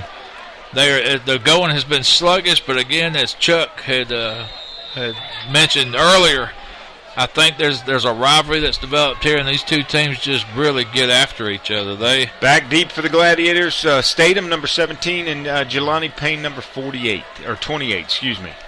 Kind of turning into a Georgia-Florida thing, and it's about that time of year, too. Flowery Branch kicks it off. Short kick. It's going to be fielded around the 21. We get a little seam up the middle. Is that Draco Statham? He's got it. He's got it. One man to beat. One man to beat. Draco. Oh, just pushed out of bounds at the 26-yard line, Buster. Well, he did an excellent job on that return. He had one guy to beat, number 11 for Flowery Branch, Isaiah Murphy. Yep. Caught him. And they're going to mark him out around the 26-yard line. 26. Good field position. Started off the first half this way. We got a break and got real close down in there earlier. And Chuck, we've got to convert here. Cameron Johnson is back in the ball game, so good sign there, Buster. Once again, the special teams, the pooch kick, the freshman didn't get in the way that time, did he? Exactly. He was throwing a block, I'm sure, putting that big old body on somebody. We shift a couple of guys. Cameron back in the game, under center. We're going to do a little safe play to Jelani up the middle, 2 yards off right guard. No harm, no foul. I think he's going to pick up 4 eventually here. Brought down by number 87, Thor Smith, and number 3, Christopher Smith. Gladiators on a huge, I'd say 55, 60-yard kickoff return by Draco Statham. He caught it on the 22. Yeah, about 52 yards. So, need to make the most of our opportunities tonight. This is another big one we can't let get away here. We give it a little trap. Good call to Denzel Maxey off left guard. He picks up about 4 or 5 tough yards off left guard. Really like that play. Brought down by number 52 for Flowery Branch. And I don't have his number. Do you name in here? I got a 52. I got a Herbert Marzalagos. Well, maybe that's why I didn't have it. Marzalagos. Marzalagos. Sounds like a chain of convenience stores on that stop for Flowery Branch. 10:42 to go. Just started the second half. Cameron back, shotgun, throws it down the middle, and he throws it short, and you got to wonder if that arm's bothering him, Chuck. That's a pass that he usually throws right on the money, and it's short hop to mirror on the goal line. 4th down. What are we going to do here, Buster? Well, Matthew's been perfect, and I mean points may be at a premium tonight, especially with the injury. Here comes field to goal Cameron. So I think you've got to. I think you got to try to get 3. And it's asking a lot of Matthew, but he's been perfect so far. He's 2 for 2 on the night.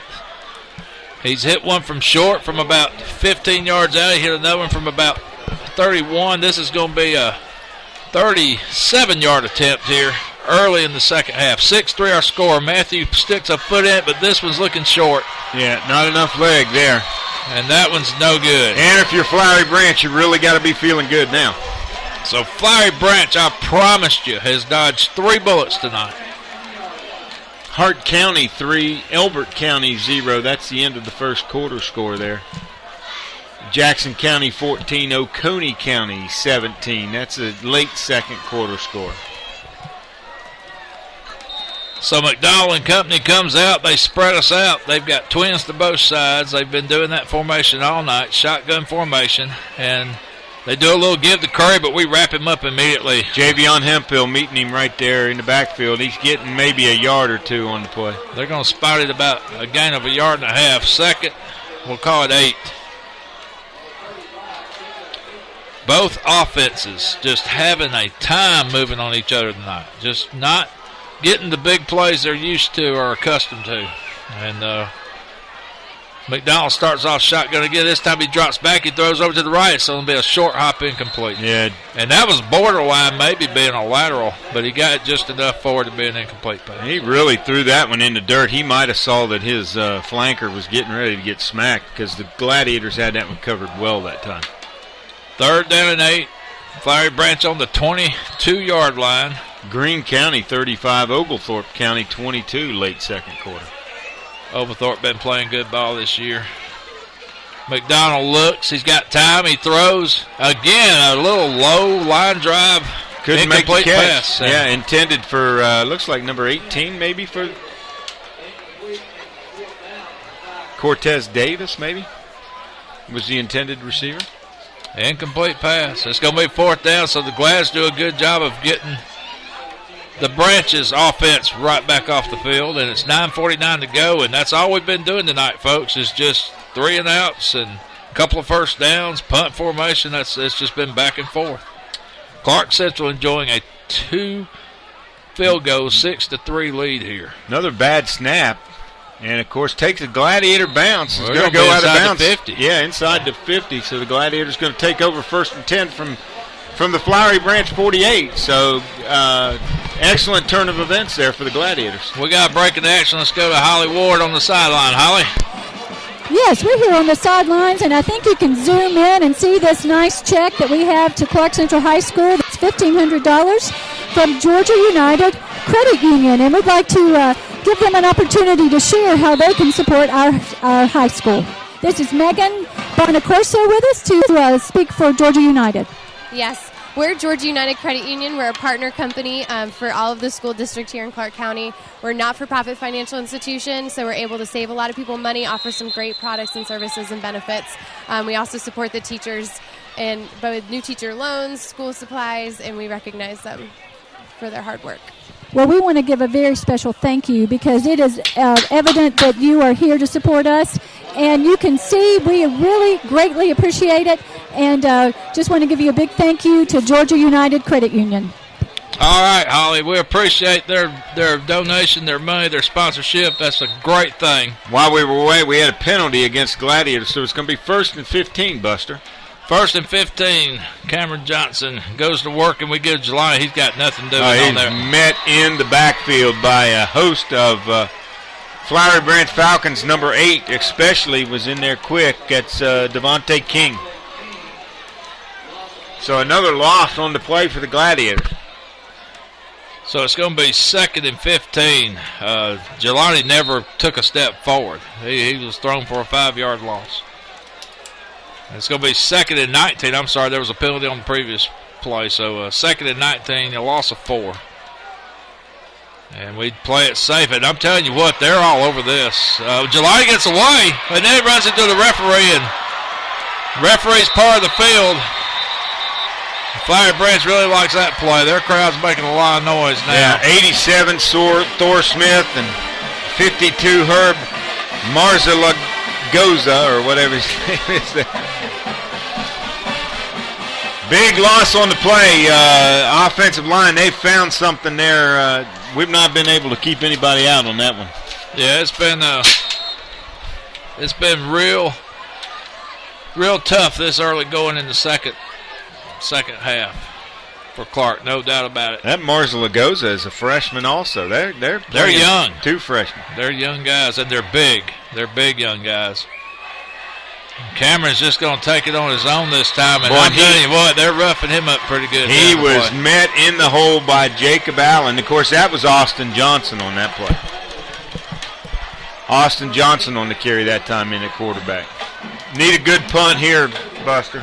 Yeah, 7:55 to go, and this thing's starting to take the shape of one team is one big play away from winning this. They've got Darius Curry back on the return. And we've been kicking away from him all evening. Let's see if that strategy holds true here.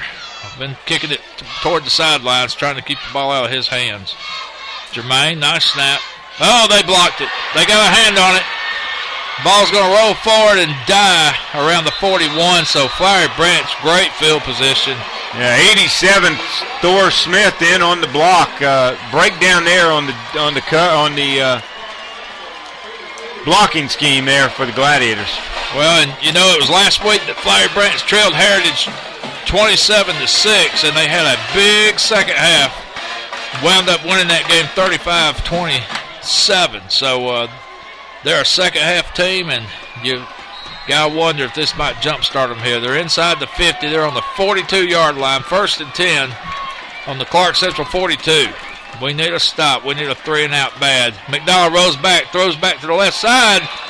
Ball's batted down by Quan Russell, it looks like. Yeah, either that or it hit his offensive lineman, number 53, in the back of the head there, Andrew Miles.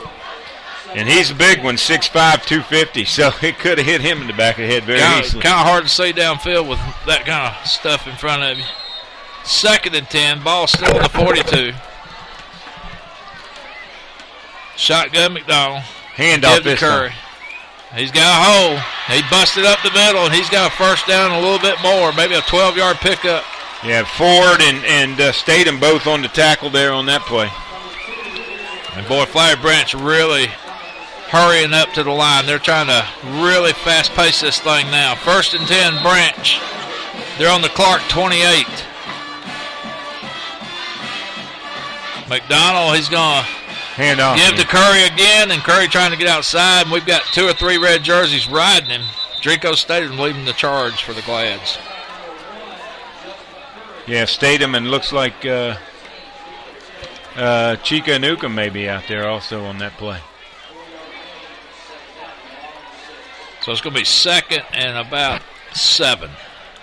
Take that back, and Marcavius Ford. Ball sitting just inside the 25. It's on the Clarke Central 24.5. 6:33 to go, 3rd quarter. Clarke Central leads 6-3. And Curry again, and he's breaking away, and he may go to the house. Touchdown Falcons. A lot of arm tackling. And as high as he runs, that's just not going to work. Not going to get the job done, not at all. That's exactly right. He's broke too many tackles in there. And this guy, Chuck, Justin Curry, just a sophomore. Yeah. Well, they have, once again, it's seems like it's the Gladiators all year long have been playing these solid first halves, and all of a sudden we get the second half and we just break down for some reason. Well, you gotta be 4 quarters of football, and you gotta learn that you gotta bring it all 4 quarters. And Clarke Central's really got a challenge here tonight. Now they're down by 4. The extra point is up, and it is good. So with 6:22 left in the ball game, or in the 3rd quarter rather, Flowery Branch Falcons 10, Clarke Central High School Gladiators 6. Let's go to the sideline. Holly, you got somebody? Yeah, we're right here with Sheena. And Sheena, if you can give us just a quick update on some of the injuries we've had this evening. Right now, Cameron, he's rotator cuff right now, so we're just trying to see what he can do, what he can tolerate throughout the game. At first, it was his knee, but and then he was trying to protect his knee and ended up landing on his throwing shoulder. So that's the only injury right now that we have that's going on. So he's trying to just gauge and see if he can see what he can do. Okay, great. So, Buster, you hear that we're hopeful that Cameron's going to be able to come in. It's here now pretty close, 6-10. So we're going to need some offense happening here for the Gladiators this evening. All right, tough news. We just got to hope that Cameron can fight through it. He's a tough cookie. All right, back deep for the Gladiators. Number 28, Jelani Payne, and number 17, Drico Statham. Let's see if we can't get something done here in special teams again, Buster.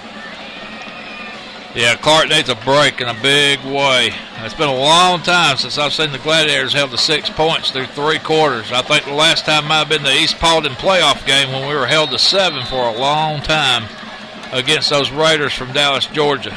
So you're going back about 3 years of football there. Last time this has happened to a Clarke Central bunch. Single digits, 10-6. And it's not like we haven't had our chances. No, we've blown some opportunities. And Drico's going to try to take off again. This time he's going to do it to the right side, to the 45, to the 50. Drico Statham inside Flowery Branch territory at the 48. I tell you, that's again, 2 back-to-back returns there. Makes you wonder where he's been all year. Ridden out of bounds by number 23, Gabriel Takis, and number 88 is Lucas Arnett. And I tell you, Drico caught that ball, and he just kind of looked around, looked over his shoulders, and he just kind of looked at everybody and said, well, I'm going to go this way, see if you can catch me. And it was the far side of the field. He returned it probably 60 yards. So we start off inside Flowery Branch territory. We need to score in the worst way. Cameron, a little option play to Jelani. Jelani can't get back to the line of scrimmage, falls 2 yards shy. 2 yard loss. He was trying to make something happen there, and you just got to get the positive yards. So again, we just cannot move the ball. And I don't know if there's just a mix-up on the play call, but the play did not look good from the get-go. Well, we've got 8 men in the box. We've got to definitely try to throw the ball to try to open something up here a little bit. And it starts to make me wonder if Cameron's throwing abilities all of a sudden limited, Chuck. Maybe that rotator cuff's bothering him more than we think. 2nd and 11. We give Jelani, he's got a hole. Jelani to the 40. Jelani Payne down to the 31-yard line. Yeah, he's tripped up by number 21, Jeremy James, on the tackle, but not before the Gladiators get a big first down. That's a big one. We haven't had one of those in a while. And again, I'm no genius, but it just seems like we're having more success between the tackles than we are with all this outside stuff. I don't know. Great game by Jelani Payne, first down. Gladiators on the 31.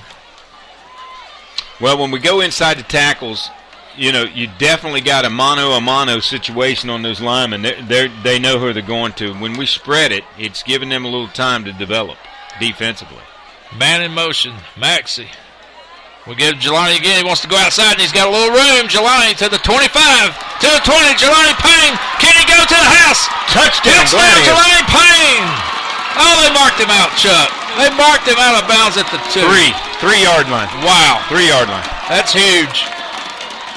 And this is very reminiscent of what happened back in the first half. We was down inside the 5. We had 2 cracks from the 1. Well, what do we talk about every week, Buster? When something happens, you got to answer the call. And this is a big series right here for the Gladiators. We need to get 7 points and get the lead back. Well, there's no doubt about it. This one you've got to answer and take a little bit of that momentum back from Flowery Branch. 10-6 our score, 4:47 to go. Third quarter, we're inside the 5 for the second time this evening. And we try a little trap play at Denzel, and Denzel's fighting. He's close to the goal line, but no signal. Looks like he's down to the 1. And they're going to mark it short. I like the play call, though. Oh, yeah, you got 2 more cracks, and you're inside, I'd say the 2, maybe the 1.5 here. Second down and goal, Clarke Central. This is not the first time we've been here tonight. We have yet to score a touchdown. Jelani cannot get going north and south, and they tackle him for a 2-yard loss. That's a loss, out to the 4. And again, Chuck, it seems like when we start that play with Denzel so close to the line, we get positive yards, but with Jelani coming out of the backfield so far back, it's just too long to develop. Especially inside the 10-yard line down there inside the 5. You got 3 down tackles for them that are 260, 280, and 315. I mean, it's Clarke Central's going to burn a timeout here. Got to have some points here, and we really need the 7, not the 3. Some scores quickly. Norcross 19, Peachtree Ridge 3. That's a halftime score. Archer 14, South Gwinnett 14, also halftime score. Brookwood 28, Berkmar 7. Parkview 7, Central Gwinnett 7. These are all halftime scores, of course. Decula 14 and Shiloh 0. Bainbridge 13, Northside, Columbus 0. Well, I'll tell you what, Chuck, here we got 10-6, but you know what they say about karma. Karma sometimes can be a bad thing, and all I keep thinking is back 2 years ago how we stopped them 5-6 times inside the 10. Well, we're feeling some of that here tonight. We have been inside the 5 twice tonight and have yet to put it in the end zone. Going to be interesting what the play call is here, Buster. 3rd down and let's call it 4.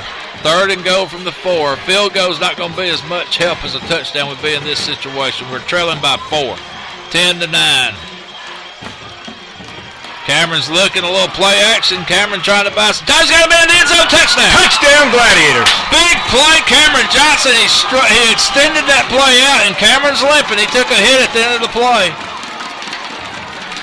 I'm trying to get it now. Is that Baylor Ward? Baylor Ward on the touchdown reception. I tell you what, at this point in time, I love Cameron to death. He's just got to suck it up. Yeah, Cameron, we need you, buddy. We got to have you. Just got to suck it up and go. Extra point attempt. Matthew Ward on for the kick. Matthew Ward. He kicks it up and kicks it. It is through and good. So with 3:40 to go in the 3rd quarter, Clarke Central 13, Flowery Branch 10. Holly, what do you think about that touchdown reception? Well, it sure is nice to go to that Ward reception there from Johnson. Baylor was standing there actually pretty much wide open in the end zone, and so it was exciting to see those 6 points come, and then Matthew kicked that extra point afterwards. I'm not sure if you caught, Baylor has decided he's got a signature there of his airplane after he scored that touchdown.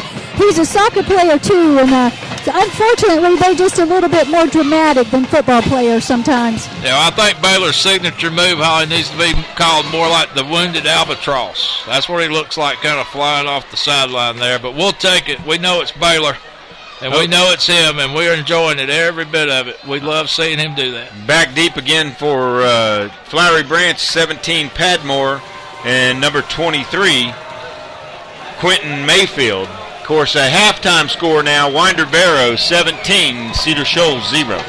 Wanda Barrow 17, Cedar Shoals 0. I'm telling you, it's Hurricane Sandy and a full moon tonight. There's crazy stuff happening in high school football. Max Germain on for the kick. And we played nearly 3/4 of football here in Athens, Georgia, and it's only 13-10 between Clarke Central and Flowery Branch. Nice end-over-end kick, and it's going to land out of bounds. That's going to be a penalty. Boy, he almost got a little backspin on that and kept it right in bounds right there. That would have been sweet. Well, there wasn't nobody near that ball but a Gladiator. Exactly. Their receiver back there, he backed off of it. And, Chuck, I'm going to tell you, the last 2 weeks we've had an opportunity against Heritage and Gainesville on that same play where we've nearly gotten the ball in that same range between the 30 and the 20. So I think a play by design for sure. ML King 14, Stevenson 14. That's still that's late in the second quarter. It's about 1:32 left in the second quarter there. Big battle between number 6 and number 9 in the state there. McDonald shotgun, Flowery Branch 1st and 10, and there's flag a flag on the play. It could be a procedure penalty. Yeah, definitely procedure. Madison County 0, Monroe area 42. That's a halftime score. Stevens County 7, Lanier 6, also at the half. Southeast Bullock down in the Statesboro area 0. 13. Go ahead, Chuck. Peach County 21 and Pike County 14. McDonald hands on the end around. And that's Curry. And again, these Flowery Branch guys love to run that ball high. That was Darius Curry. Darius Curry on the end around, and they're going to go ahead and give him a first down. I thought he was about 2 yards short, but the referee over the ball there said first down immediately. So. As big as he is, he falls for about 3 yards. Yeah, he gets them legs churning. He's a big target to bring down. First and 10, Flowery Branch. Ball's on the 45. 3:21 to go, third quarter. McDonald he's going to call his own number, and we're going to stack him up after about a yard gain. Damon Stovall and Bug on the tackle. Buford 44, Fannin County 0. They're getting back into winning ways after having to forfeit a couple games this past week. Yeah, good old Buford. There's a lot of drama at that place in the past week. Second and 8, McDonald looks over to his sideline for some instructions. Again, nothing changed. Two twins to the left side and right side. They just staying in that shotgun formation, that spread offense. And he's going to call his own number again. He saw something but couldn't quite break away. Looks like Cedric Armstrong maybe made a shoestring tackle. Going to bring up a big third down. And Cedric's getting up slow. Oh, that was Kayvon Williams on the tackle. I'm sorry. And he's the one that's walking around trying to shake something off. So, again, we're just in another war. We're in a whole nother war with another team. Our third war in as many weeks. This is Region 8 5A football from Athens, Georgia. Clarke Central leading Flowery Branches. McDonald throws. Oh! Number 7 on the reception. Jamon Stevens is and met. Javion Hemphill just came up and lowered the boom. Yeah, that is called laying the wood. Big play right there on third down. That's going to bring up a fourth down. Is Flowery Branch going to go on and go for this to keep the momentum? Or, Well, it's kind of a break even. You're on the 50. You're in a break even situation. They may try to draw us off here. Be careful. McDonald. Long count. They're looking. I thought they're going to try to draw us, Chuck. Minute 30, minute 29. Now they're going to do some shuffling. Come on, defense. They got two receivers down here to our left, and we only got one man there guarding. Incomplete. Intercepted. No flag. Oh, there is a flag. Oh, we got it's going to be interference against Gladiators. I'm afraid we bumped him as he was running the route. So you can bump within 5 yards of the line of scrimmage, but after they're calling. Wait, he's calling holding now. Wait here, what's this call? Well, if it's holding, we'll decline that. Nah, it would have been holding against Glad. Defensive holding. Defensive holding. Okay. There you go. Yeah. Big time penalty there. Keeps the drive alive for the Branch. I think it was 4th and less than 5. Gladiators did a good job of not jumping off sides on that one. Well, that's going to be a 10-yarder. That's going to take the ball inside the 40. First and 10, Branch. Minute 16 to go, third quarter. 13-10 our score. Clarke leading by a slim 3. McDonald shotgun. Gives to Curry off right guard, and Curry's got a little bit of room. He falls for 8 yards. Could have been a procedure call on that one. I thought they were moving awful quick. And again, they're in that hurry-up offense. They're just quickly to the line, but this is nothing like we saw last week. They're slow motion compared to Gainesville.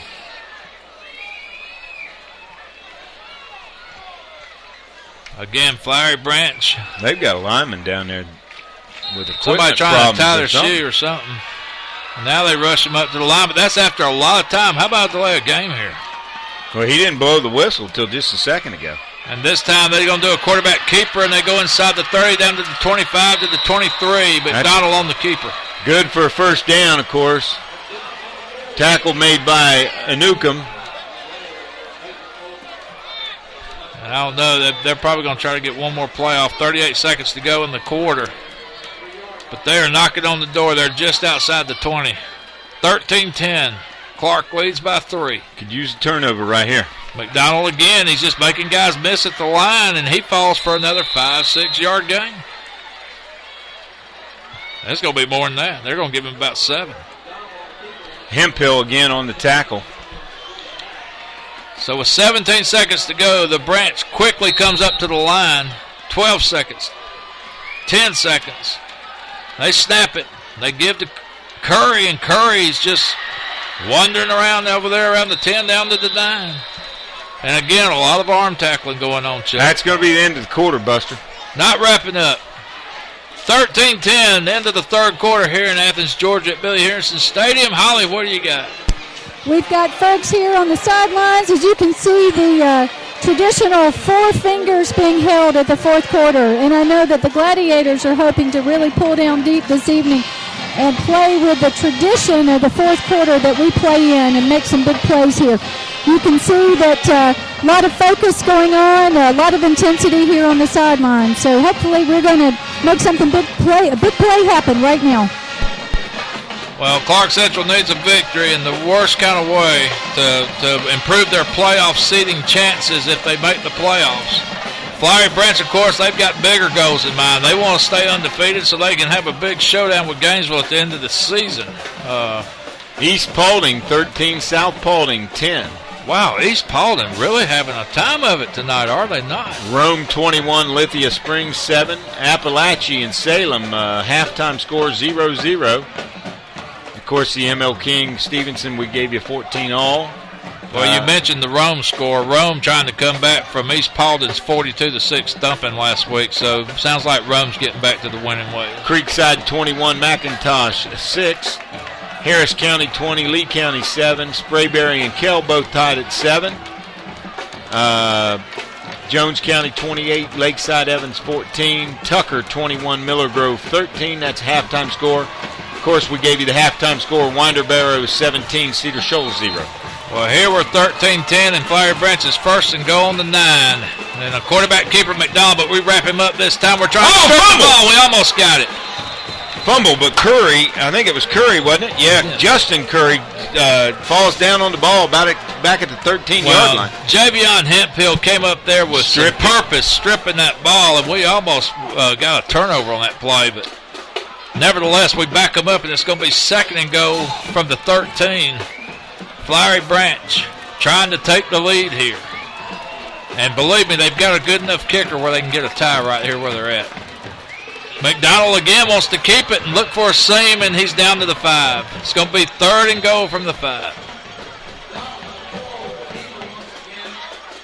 I'm surprised Flowery Branch has stayed so much on the ground tonight, Chuck. It's they're more of an air attack team, but they have really done a nice job of just staying on the ground tonight. Yeah, Armstrong and Hemphill both in on the tackle there.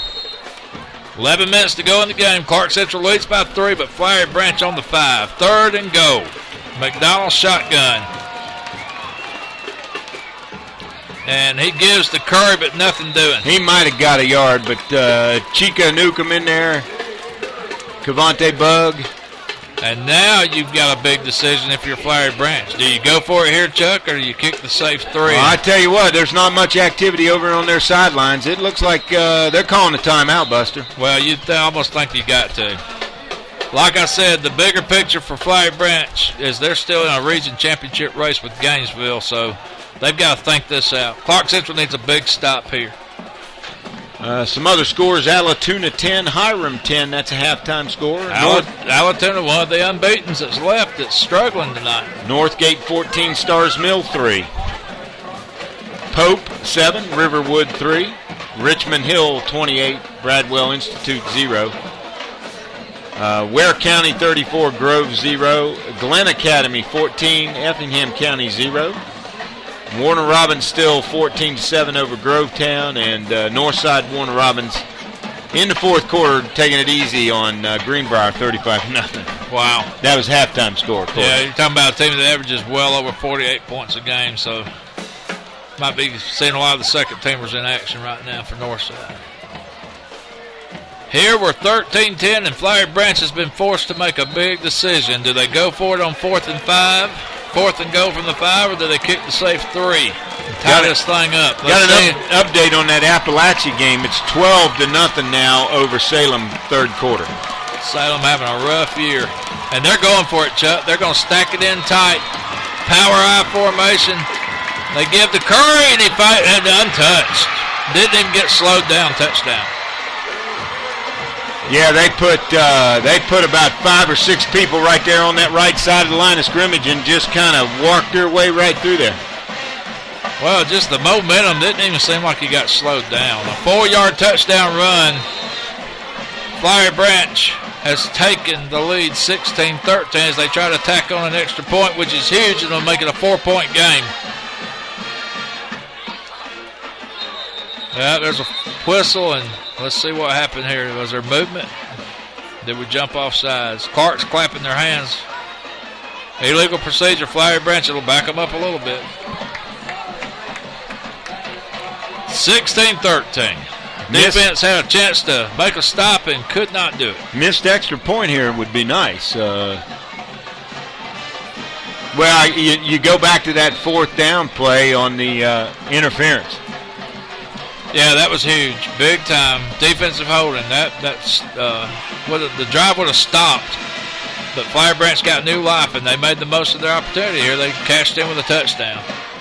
Oh, we almost blocked it, but I think he got it through there. Yes, he did. Yeah, kick is up, and it is good. So with 10:28 left in the ball game, it's Flowery Branch Falcons 17. Clarke Central High School Gladiators 13. So, Holly, what did you see on the goal line down there? I saw, like you called it, some big holes that were made there by the offensive line of Flowery Branch, and not much, not slowing him down very much at all. Not much resistance. No, not at all, which was disappointing to see, but I think we can come back out. We've got 10 and a half minutes left now, still close in the action, and hopefully we can put some points on the board. Well, we're going to have to get started. Cameron Johnson, Jelani Payne, everybody, Amir Williams is going to have to step their game up a little bit here because the problem now, the way the tendencies of the ball game's going, it's who's got the ball last, and we used to call it backyard football. Yeah, who's got the ball last? Somebody's defense has got to come up and make a big stop. So put number 28 Jelani Payne and number 17, Drico Statham, back deep for the Gladiators. Down 4 with 10:28 to go. Drico Statham's had 2 nice returns back-to-back here. Let's see if they kick to him this time. He's had a run back of maybe 55 yards and probably 35 back-to-back here on the last 2 kickoffs by Flowery Branch. And they going to try an onside, and we get on it. Good job by number 85 for Clarke Central. That is Quavon Scott. Sophomore. Smart play. He got on it, did what he had to do, just covered it up, made sure we kept possession. That's going to be 1st and 10 Gladiators on the 41. 17-13 our score.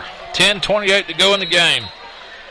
A lot of youngsters growing up out there for the Gladiators, I'm here to tell you. Well, I'm going to tell you what, this is one of them games where you better have it strapped on tight, your helmet, and you better be prepared.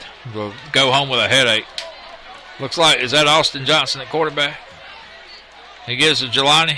He's going to call his own number. Austin, nice game. 4 yards off left guard. And now Cameron's going to come in for Austin, so. You got to think Cameron's just never been right since that first lick he took down there inside the 5 when he got hit in the thigh. And then he later took a hit up high around the shoulder area. Yeah, the shoulder is the one that's bothering me more than anything. I'm afraid he's not being able to throw it. Cameron gives to Jelani, and they knock him down after about 3 yards. It's going to make it 3rd and about 4. Yeah, Jelani takes a big hit there by number 78, Dexter Jackson for Flowery Branch. And Dexter's, he's just a big old boy at 6'3", 316 pounds. Yeah, he's a big space eater, as John Ward would say about those big linemen. He's a big space eater. 17-13, Clarke on a big 3rd and 4 from the 47. Cameron again, we give it, but that play starts so deep in the backfield. I don't know. It's almost like it stopped before it gets started. It's going to be 4th and 4. We're going to punt. We just cannot get the running game going tonight. We've had a couple of bursts by Jelani. But that's been about it. And then, of course, Cameron's been dinged up pretty bad, and we're forced to punt, and we got to hope our defense can hold and try to get the ball back. And now you got to start thinking turnover or something. Well, we need to block right here so we can get the punt off.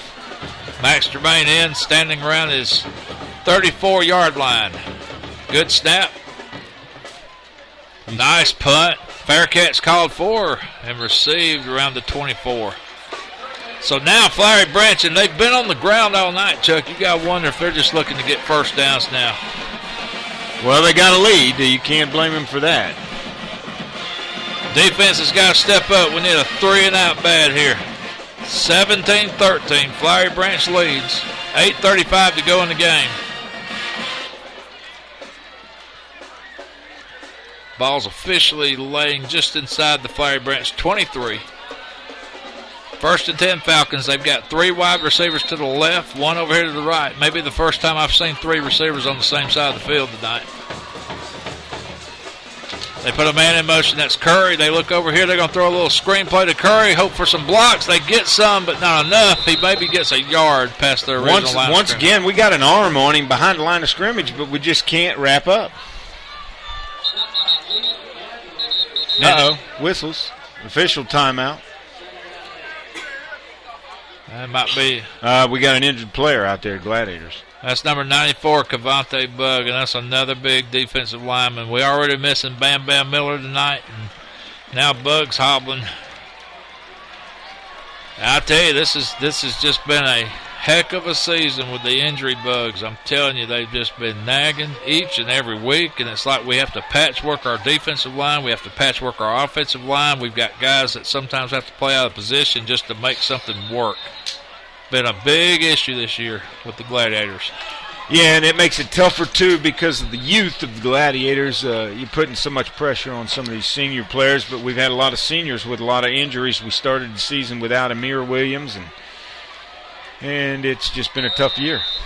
Now, last time they ran this formation, they ran a little bubble screen to the halfback. This time they're going to try a little trap draw. And that Justin Curry, I'm going to tell you what, just to be a sophomore, he's a big kid, and he drags guys when he runs that ball. Yep, Cedric Armstrong on the tackle, along with Damon Stovall. It's going to be 3rd and about 3, maybe 4. We'll call it 3rd and 4. Ball is just inside the 30. Could use a big stop right here, Buster. Glads, come on, let's bow up. Stick your neck out a little bit here. Come on, need a stop. McDonald, shotgun. He calls his own number. And he gets away, and he gets the first down. Drags a red jersey out of bounds with him, but he's going to pick up the first down and probably 4 or 5 extra yards. Yeah, no doubt about it. Looked like number 25 over there, Nathan Fulton on the tackle. Driving him out of bounds. We got to have a stop right here. 7:35 to go. We need to stop. 17-13, 7:35 to go in the game. Flowery Branch with a first down. And they throw it over here to the right side, and they got a little bit of room. They pick up a block, but we chase him out of bounds around the 50. I don't understand. That young man ran out of bounds. Number 10 for Cameron Davis. Yeah. Yeah, it looked like he didn't make much effort to stay in or keep going down. He only had one man to beat. Mm-hmm. We'll take that as a... Maybe that'll come back to haunt them. Yeah, we'll take that very happily. First down Branch. They're on the 50. 7:27 to go in the game. And this time they're going to try a little end-around pass. And he caught that ball. He went up. It was a jump ball. They're going to call flag. Pass interference to boot. Yeah, probably. I'm sure they'll decline. They'll take the play, sure. He had 2 red jerseys hanging on him, and he still out-jumped him. Was that Curry? No, that was number 7 for Flowery Branch. Stevens, Jamad Stevens. He's made a couple of nice catches tonight.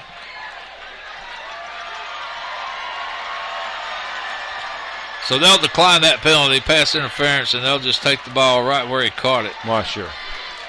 1st and 10, Branch, and they are sitting on the 13. Clarke has not been down by 2 scores all evening. That's in jeopardy here. You've got to try to hold these guys to a field goal and keep it 1 score. Need a turnover right here, Buster. 1st and 10, Branch. McDonald shotgun again. Same formation they've been running all night. It looks like he gives to Curry, and Curry's got a little hole off right tackle. Gets to that side, but he's tripped up. Big play by Marquavius Ford. Yeah, number 15 did a good job of shedding his block and coming up and going low and making the tackle. It's going to make it 2nd and about 7. Ball's just outside the 10-yard line. 6:50 to go in the game. Can't tell you how bad we could use a turnover right here, Buster. Got to start trying to strip that ball. Hold him to 3. Come on, D. McDonald, he's got all kinds of time. And now he's got a little bit of pressure, and he's running backwards. Quad Russell's on him. If we can get a hand on him. McDonald's waving. Oh, he took a hit. Big-time hit. Incomplete pass, but boy, I tell you what, Javion Hemphill laid the lumber again. Man, I'm going to tell you what, McDonald, he stood there to the very last millisecond before he let go of that ball. And he really had people open. He didn't have to scramble. Yeah, he just chose to run around for some reason. And, boy, I'm telling you, Quan Russell had a big-time shot at him around the 35. Just couldn't get a hand on him. Clock is stopped at 6:30. 3rd and 8. Ball is outside the 10-yard line. Flowery Branch trying to go up by 2 scores. Clarke Central's defense trying to hold him to a field goal. McDonald going to try a fade pattern. He's got a man in the corner. He's going to run out of room. Out of bounds. Oh, no. He was out of bounds. He was out of bounds. Are you kidding me? Man, oh, man. And I'll have to look at it again on the replay, but I thought he ran out of real estate. I could be wrong. I tell you what, I just saw it on the replay. And I tell you what, he was out of bounds. There's no doubt about it. The official missed the call on that one. Boy. Hate to say it, but so Flowery Branch gets a huge break. And they're going to go up by 2 scores, and that extra point is good, and it's going to be 24-13 Flowery Branch, 6:23 to go in the game. Clarke's defense looked like they had come up with a stop, and we won't know that we see a replay of some sort, but it looked like the Flowery Branch guy was at least a step out of bounds. if he got a foot down, it was a heck of a catch. I will give him that. Yeah, and I'm not going to take nothing from him. He caught the ball, and I can't say it. Just looking at it live, it looked like he was out, but, I may stand corrected tomorrow.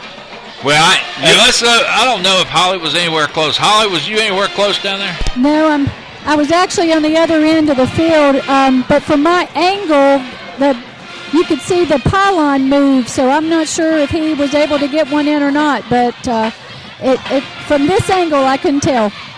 Tough break. Up here in the press box, it definitely looked close. I'll put it that way. Well, here we go. Here's the scenario. I mean, at this point in time, Buster, you got to have a quick score and get the ball back. Yeah. I mean, it doesn't change anything now. You've got to have 2 scores to win. It's not out of reach at this point in time.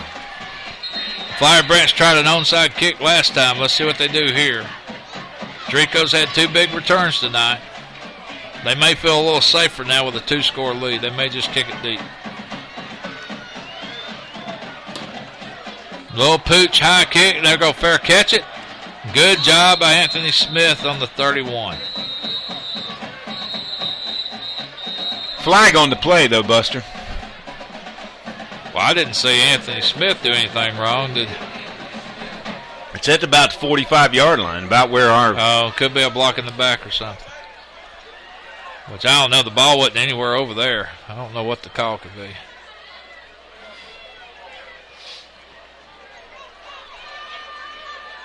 Unless they're calling offsides against the Gladiators. Wow. Yeah, well, 45, that would make sense. Only thing I can... Have we got a signal from anybody? Here we go.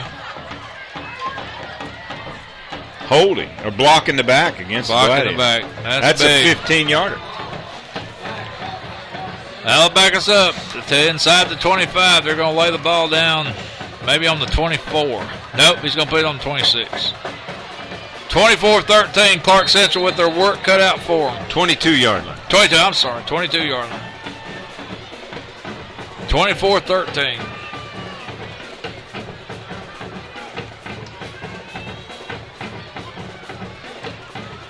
And we try Jelani again. He maybe gets a couple off left tackle. Yeah, he's met in there by 52. Marzala goes. So Clarke's back's against the wall. We've got to probably start showing a little more urgency here. We got to quickly line up and get something going. Running out of time. 5:56 to go in the game. Looks like Austin Johnson's in at quarterback now. And that almost tells me that Cameron can't throw, Chuck. No doubt about it. Austin lays it out there. He's got a man. Amir Williams intercepted. Number 24 for Flowery Branch, Quinshad Jenkins. We got a flag on the play. Made the interception, and let's see what the flag says. But maybe that's on the return, so that interception will stand. There's no doubt there. Yeah, Clarke not reacting like the penalty's going to be in their favor. Oh, they got a block in the back, but it was after the interception. So Flowery Branch gets the ball, 5:35 to go. And the way they've been running the ball, they might just try to knock out 2 or 3 first downs and kill this clock and kill this game. Ball's just on the 50. It seems like Flowery Branch has been starting off on the 50 all night. 1st and 10 Falcons. Well, that's a situation where you have to bring your backup quarterback in trying to make a throw that he's not been practicing for. So, right, again, it's one thing to have reps in practice. It's another to be in a game-type situation. And Austin Johnson put in a hard spot tonight. And the injuries to Cameron Early has just led to a little bit of this offense going on the bad side of things tonight here at Billy Harrison Stadium. 24-13, Clarke running, 5:17, 5:16 to go.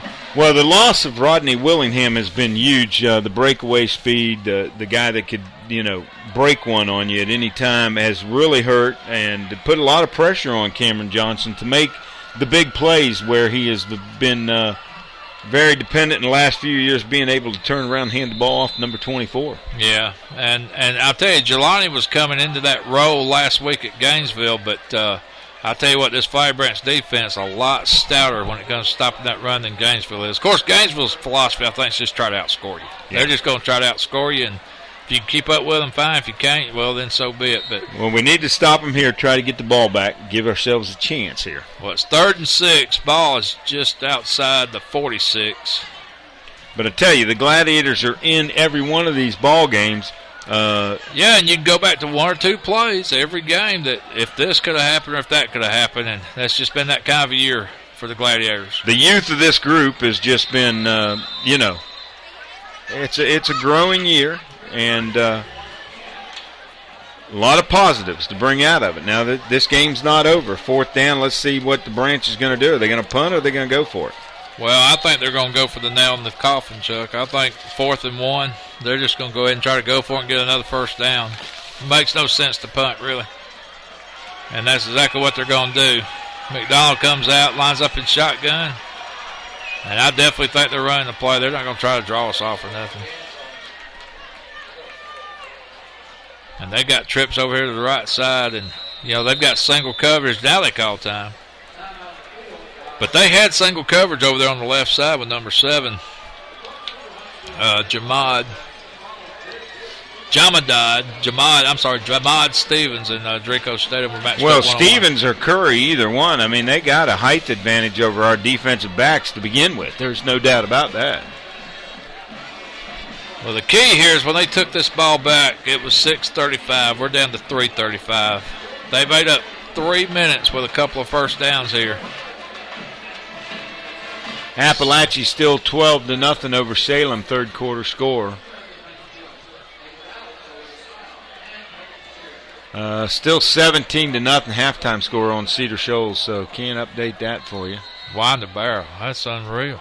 Absolutely unreal. And we still have to play Winder Barrow. Yeah, just what the doctor ordered, with all these injuries, and we got to catch Winder Barrow probably coming in sky high for victory. 3:35 to go. Flowery Branch, and they made us jump, and they got it the easy way. And we did the same thing last week at Gainesville on a 4th and 1. We could not hold our position, gave Gainesville a cheap first down, and I tell you what, that's going to make it tough, Chuck. Going to make it hard. That's the uphill battle right now, and, of course, it was when we started. We needed a big stop and couldn't get it, gave up the first downs. Right now it looks like an impossible task, but there's still time to go. Anything can happen. 1st and 10 Falcons, and the key to the game now is just grind that clock out. Clarke Central with 2 timeouts left. They give to Curry, the sophomore, toting red jerseys, down to the 32-yard line. It's going to be 2nd and a short 5 as the clock runs. 3:23, 3:22. Flowery Branch in no hurry now. Well, you can't blame them. I mean, there's no sense in turning the ball over and making a mistake. Just grind it out, get your yards, get a first down, you can, and let the clock roll.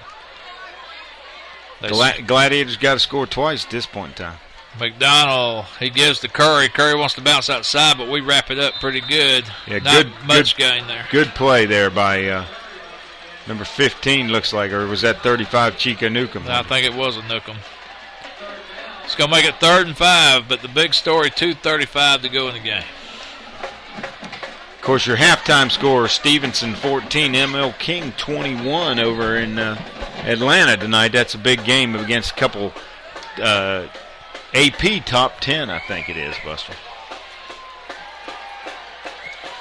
Well, Clarke has been held to nearly nothing on offense tonight. 13 points, probably our lowest scoring total in a long time. We did score 14 down at Warner Robins last year in the playoffs. We also scored 14 at Heritage last year, but this will be a new low with 13 points here.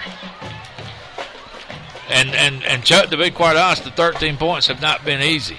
Oh, no. Although that 13 points could very well been... Yeah, one of those field goals should have been a touchdown. 21. No doubt. No doubt. 2:01. Clock's just moving. Flowery Branch just in no hurry now.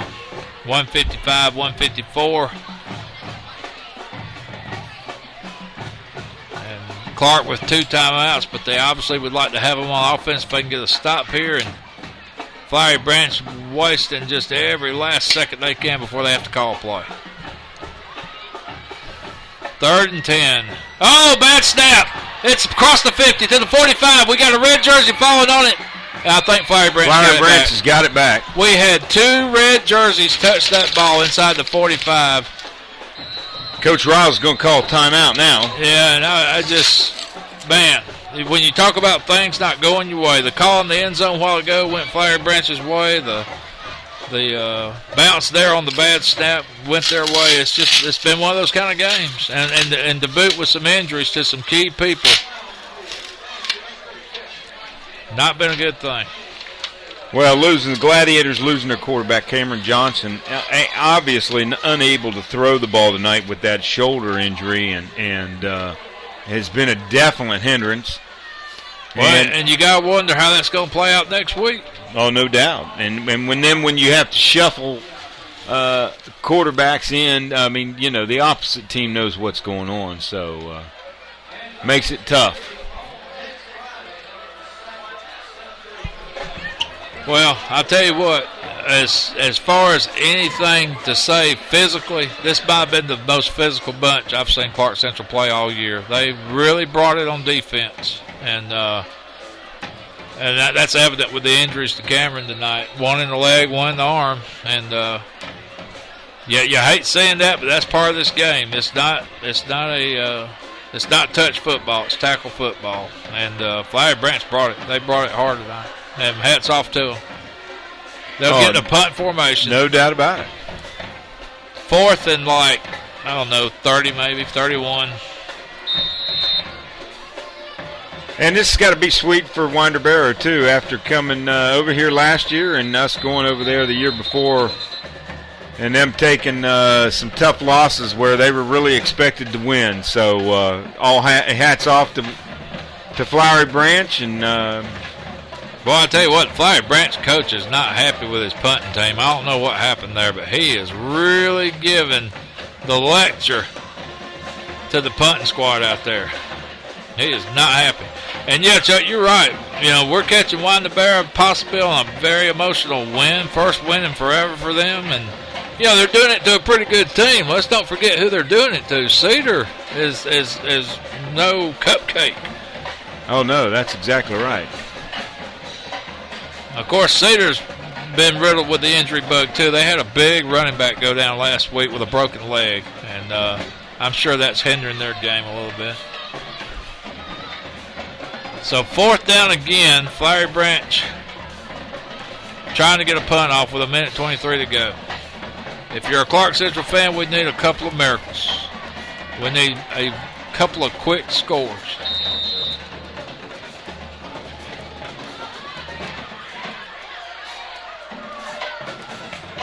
Good snap, and we had some pressure, but we hit the punter. That's going to be a flag. And, just – that's going to give them automatic first down. down. That's your ball game. I mean, that's just the way it goes there. And, and I know we're going for the block, but, I guess that was a make-or-break situation there. If you get a hand on it, you can hit the punter, but we did not touch it. And Flowery Branch is going to keep the ball and probably wrap the game up right there. 1 minute and 11 seconds to go. 24-13 you score, and the breaks just didn't go our way, Chuck. Well, the breaks didn't go our way, but you got to give credit to Flowery Branch that they made the breaks. Played a physical ball game. Not that the Gladiators didn't play a physical. No, and it was also a game of golden opportunities that were not seized by Clarke Central. We had the kickoff fumble to start the game. Could only get 3 points. Kickoff returns couldn't turn into points. We got inside the 5, couldn't get a touchdown. Had to settle for 3. And then, of course, this Flowery Branch making the most of every time they did get an opportunity. And like I said, hats off to them. And I guarantee you, Clarke Central, for the first time in a long time, they're going to know they were in a ball game tonight, because I'm telling you, Flowery Branch brought it good. Well, the penalty must have been running into the kicker, which is only a 5-yard penalty instead of so they didn't get the first down because it was 4th and 31. That's correct. So running into the kicker is a 5-yard penalty versus roughing the kicker. And roughing the kicker is automatic first down. That's correct. Okay, there you go. 1:11 to go. You got to have something big here. We're going to try with Austin Johnson to probably sling it. He's got the arm. He's going to call his own number. And he's got some room if he can get out of bounds, but he stays in. And he's still on his feet. He gets out to the 37. First down, Gladiators. Now here comes Cameron Johnson in. 1 minute to go. We've got one timeout. Austin coming off the field. Cameron coming in. He's still limping. Now Cameron's going to get in the shotgun. You got to think he may try to sling it here. He's going to throw over here to the left side. That's number 2, Javonte Smith with a reception. He needs to get out of bounds and does around the 44. Stops the clock with 48 seconds. And I tell you what, just for the sense of something to build on, you'd like to finish strong here. At least throw a score up there before this thing ends. Well, and there's still a possibility here. You can still score quick and onside it. There's all kinds of things to do. You score and go for 2, and you get it, and you're only down 3. Onside kick, you kick a field goal, you're going into overtime. So that's the scenario that plays out in the coach's mind right now. Austin Johnson, he's got to get away from some pressure. He does, but now he's got to run, and I don't know if he can get away. He does get away, but out of bounds at the 42. He lost a few yards. 40 seconds. That play ate up 8 seconds. That's going to make it 3rd and about 7. Tough there. He went for the big fake, and Flowery Branch is not going to give up the big play, so... Cameron's coming back in, and he threw short last time, Chuck. It was just a little screen pass. Let's see where he throws it this time. Well, and that was really lobbed out there, too. So yeah, it didn't have a lot of velocity. No, it did not. That's been the big story tonight. Cameron Johnson got hit with a couple of injuries to start this game, and now he's going to throw it in the you can just see the mechanics ain't there. Yeah, it was low.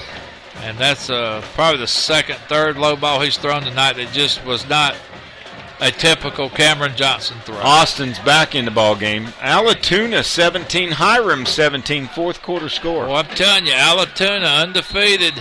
They've been wanting to talk about their schedule, and they're wanting to talk about East Paulding, but they got their hands full with a bunch of Hiram Hornets up there in Paulding County. Austin Johnson throws over here, batted away by number 24 for the Falcons, and that is Quinshad Jenkins on the coverage. Flowery Branch is going to take over, it looks like, on downs. 29 seconds to go. Clarke Central trailing Flowery Branch 24-13. Holly, what you got?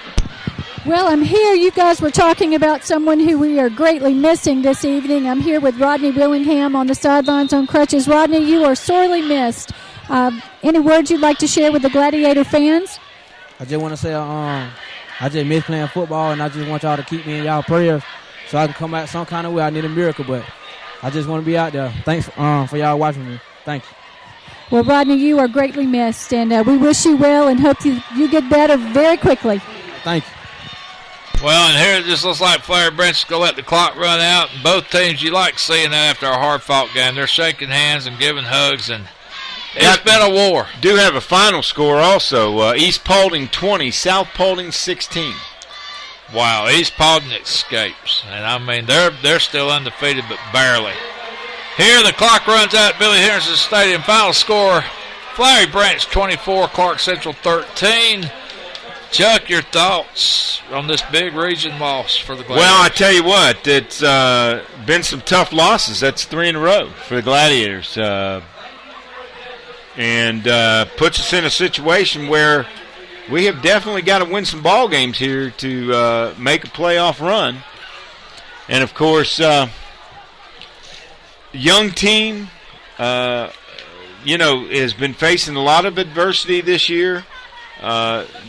You feel sorry for these seniors, but these guys are growing up. These guys are playing good ball. A lot of people in the area really thought the Gladiators would kind of come out tonight and really get, beat up pretty good and lose in a big way. But the Gladiators really held tough.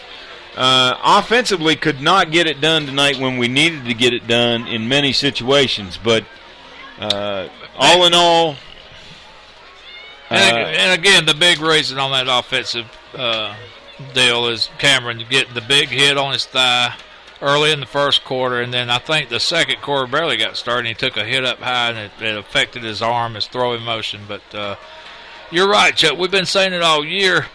We thought it might be a rebuilding year. Well, obviously it has turned into that, but at the same time, it takes a while for young teams to grow up. And this is one of those growing pains. This is one of those defeats they'll remember. But at the same time, the body of work, you've played Heritage very tough. You played Gainesville very tough, gave them your best shot. You've played Flowery Branch very tough. And, I mean, this region is top-heavy with good teams. And you got to think the future's pretty bright for this young Clarke Central squad that's going to only get better as time goes. Oh, definitely. No doubt about it. You got a lot of key players coming back. And, you got Cameron Johnson coming back. You've got a lot of defensive players coming back.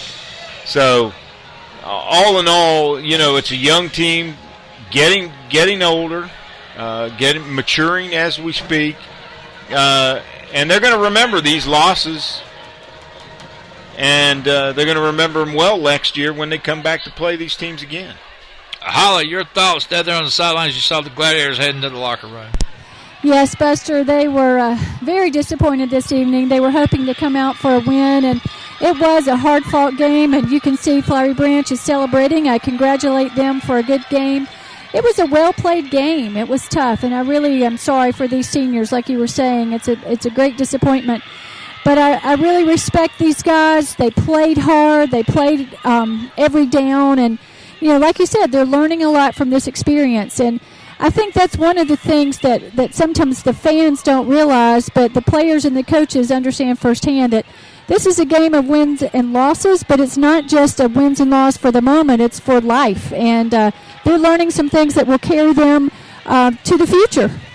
All right, Holly. Final score again, 24-13. Flowery Branch beats Clarke Central here. Don't forget next week, right here on ClarkeCentralJITV.com, we will be at home at Billy Henderson Stadium next Friday evening as we entertain the Wanda Bulldogs, the Double G Bulldogs from Barrow County, who sounds like, Chuck, they might be on the verge of their first win. Yeah, we're trying to get update on that score, and the last we saw was 17-0 halftime score. So, that's a bad thing about depending on how we're getting our scores. We saw 7-0, then all of a sudden we saw 17-0. Now here we are with no score updates from that ball game again. But who knows what's going on there? Cedar Shoals, you'd like to see come back and put a big win there. But hey, we've been saying it all year that Why the that Bears, the Winder most Bear- dangerous team in the region. No doubt about it. We did have one go into overtime. Allatoona and Hiram was 17-17, and that ball game now has gone final with Allatoona winning 20-17 over Hiram. Well, that's going to do it here from Billy Harrison Stadium. Your final score again: Flowery Branch 24, Clarke Central 13. Flowery Branch improves to 7-0 in region play. Clarke Central drops to 3-3. Don't forget, next week we'll entertain Winder Bear next Friday here at Billy Harrison Stadium. For Holly Ward, our sideline reporter, for our cameraman Sasha Crumpton and Michael Harris, engineer Chris Crumpton, for Chuck Wegman, I'm Buster Crumpton. So long, everybody.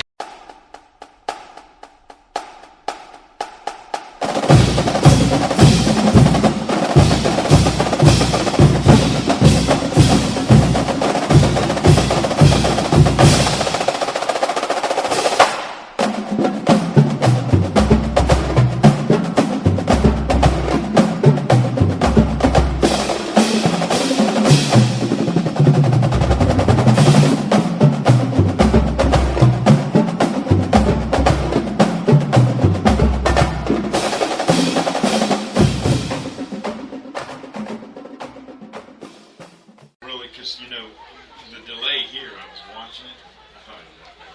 Boy, did it look like you, Chris. I thought he was Alabama's line. I can't wait to watch that. Hey, good job, Chris. Appreciate it, All right, buddy. Chuck. Thanks, man. Are y'all good? Buster, I'll see you. All right.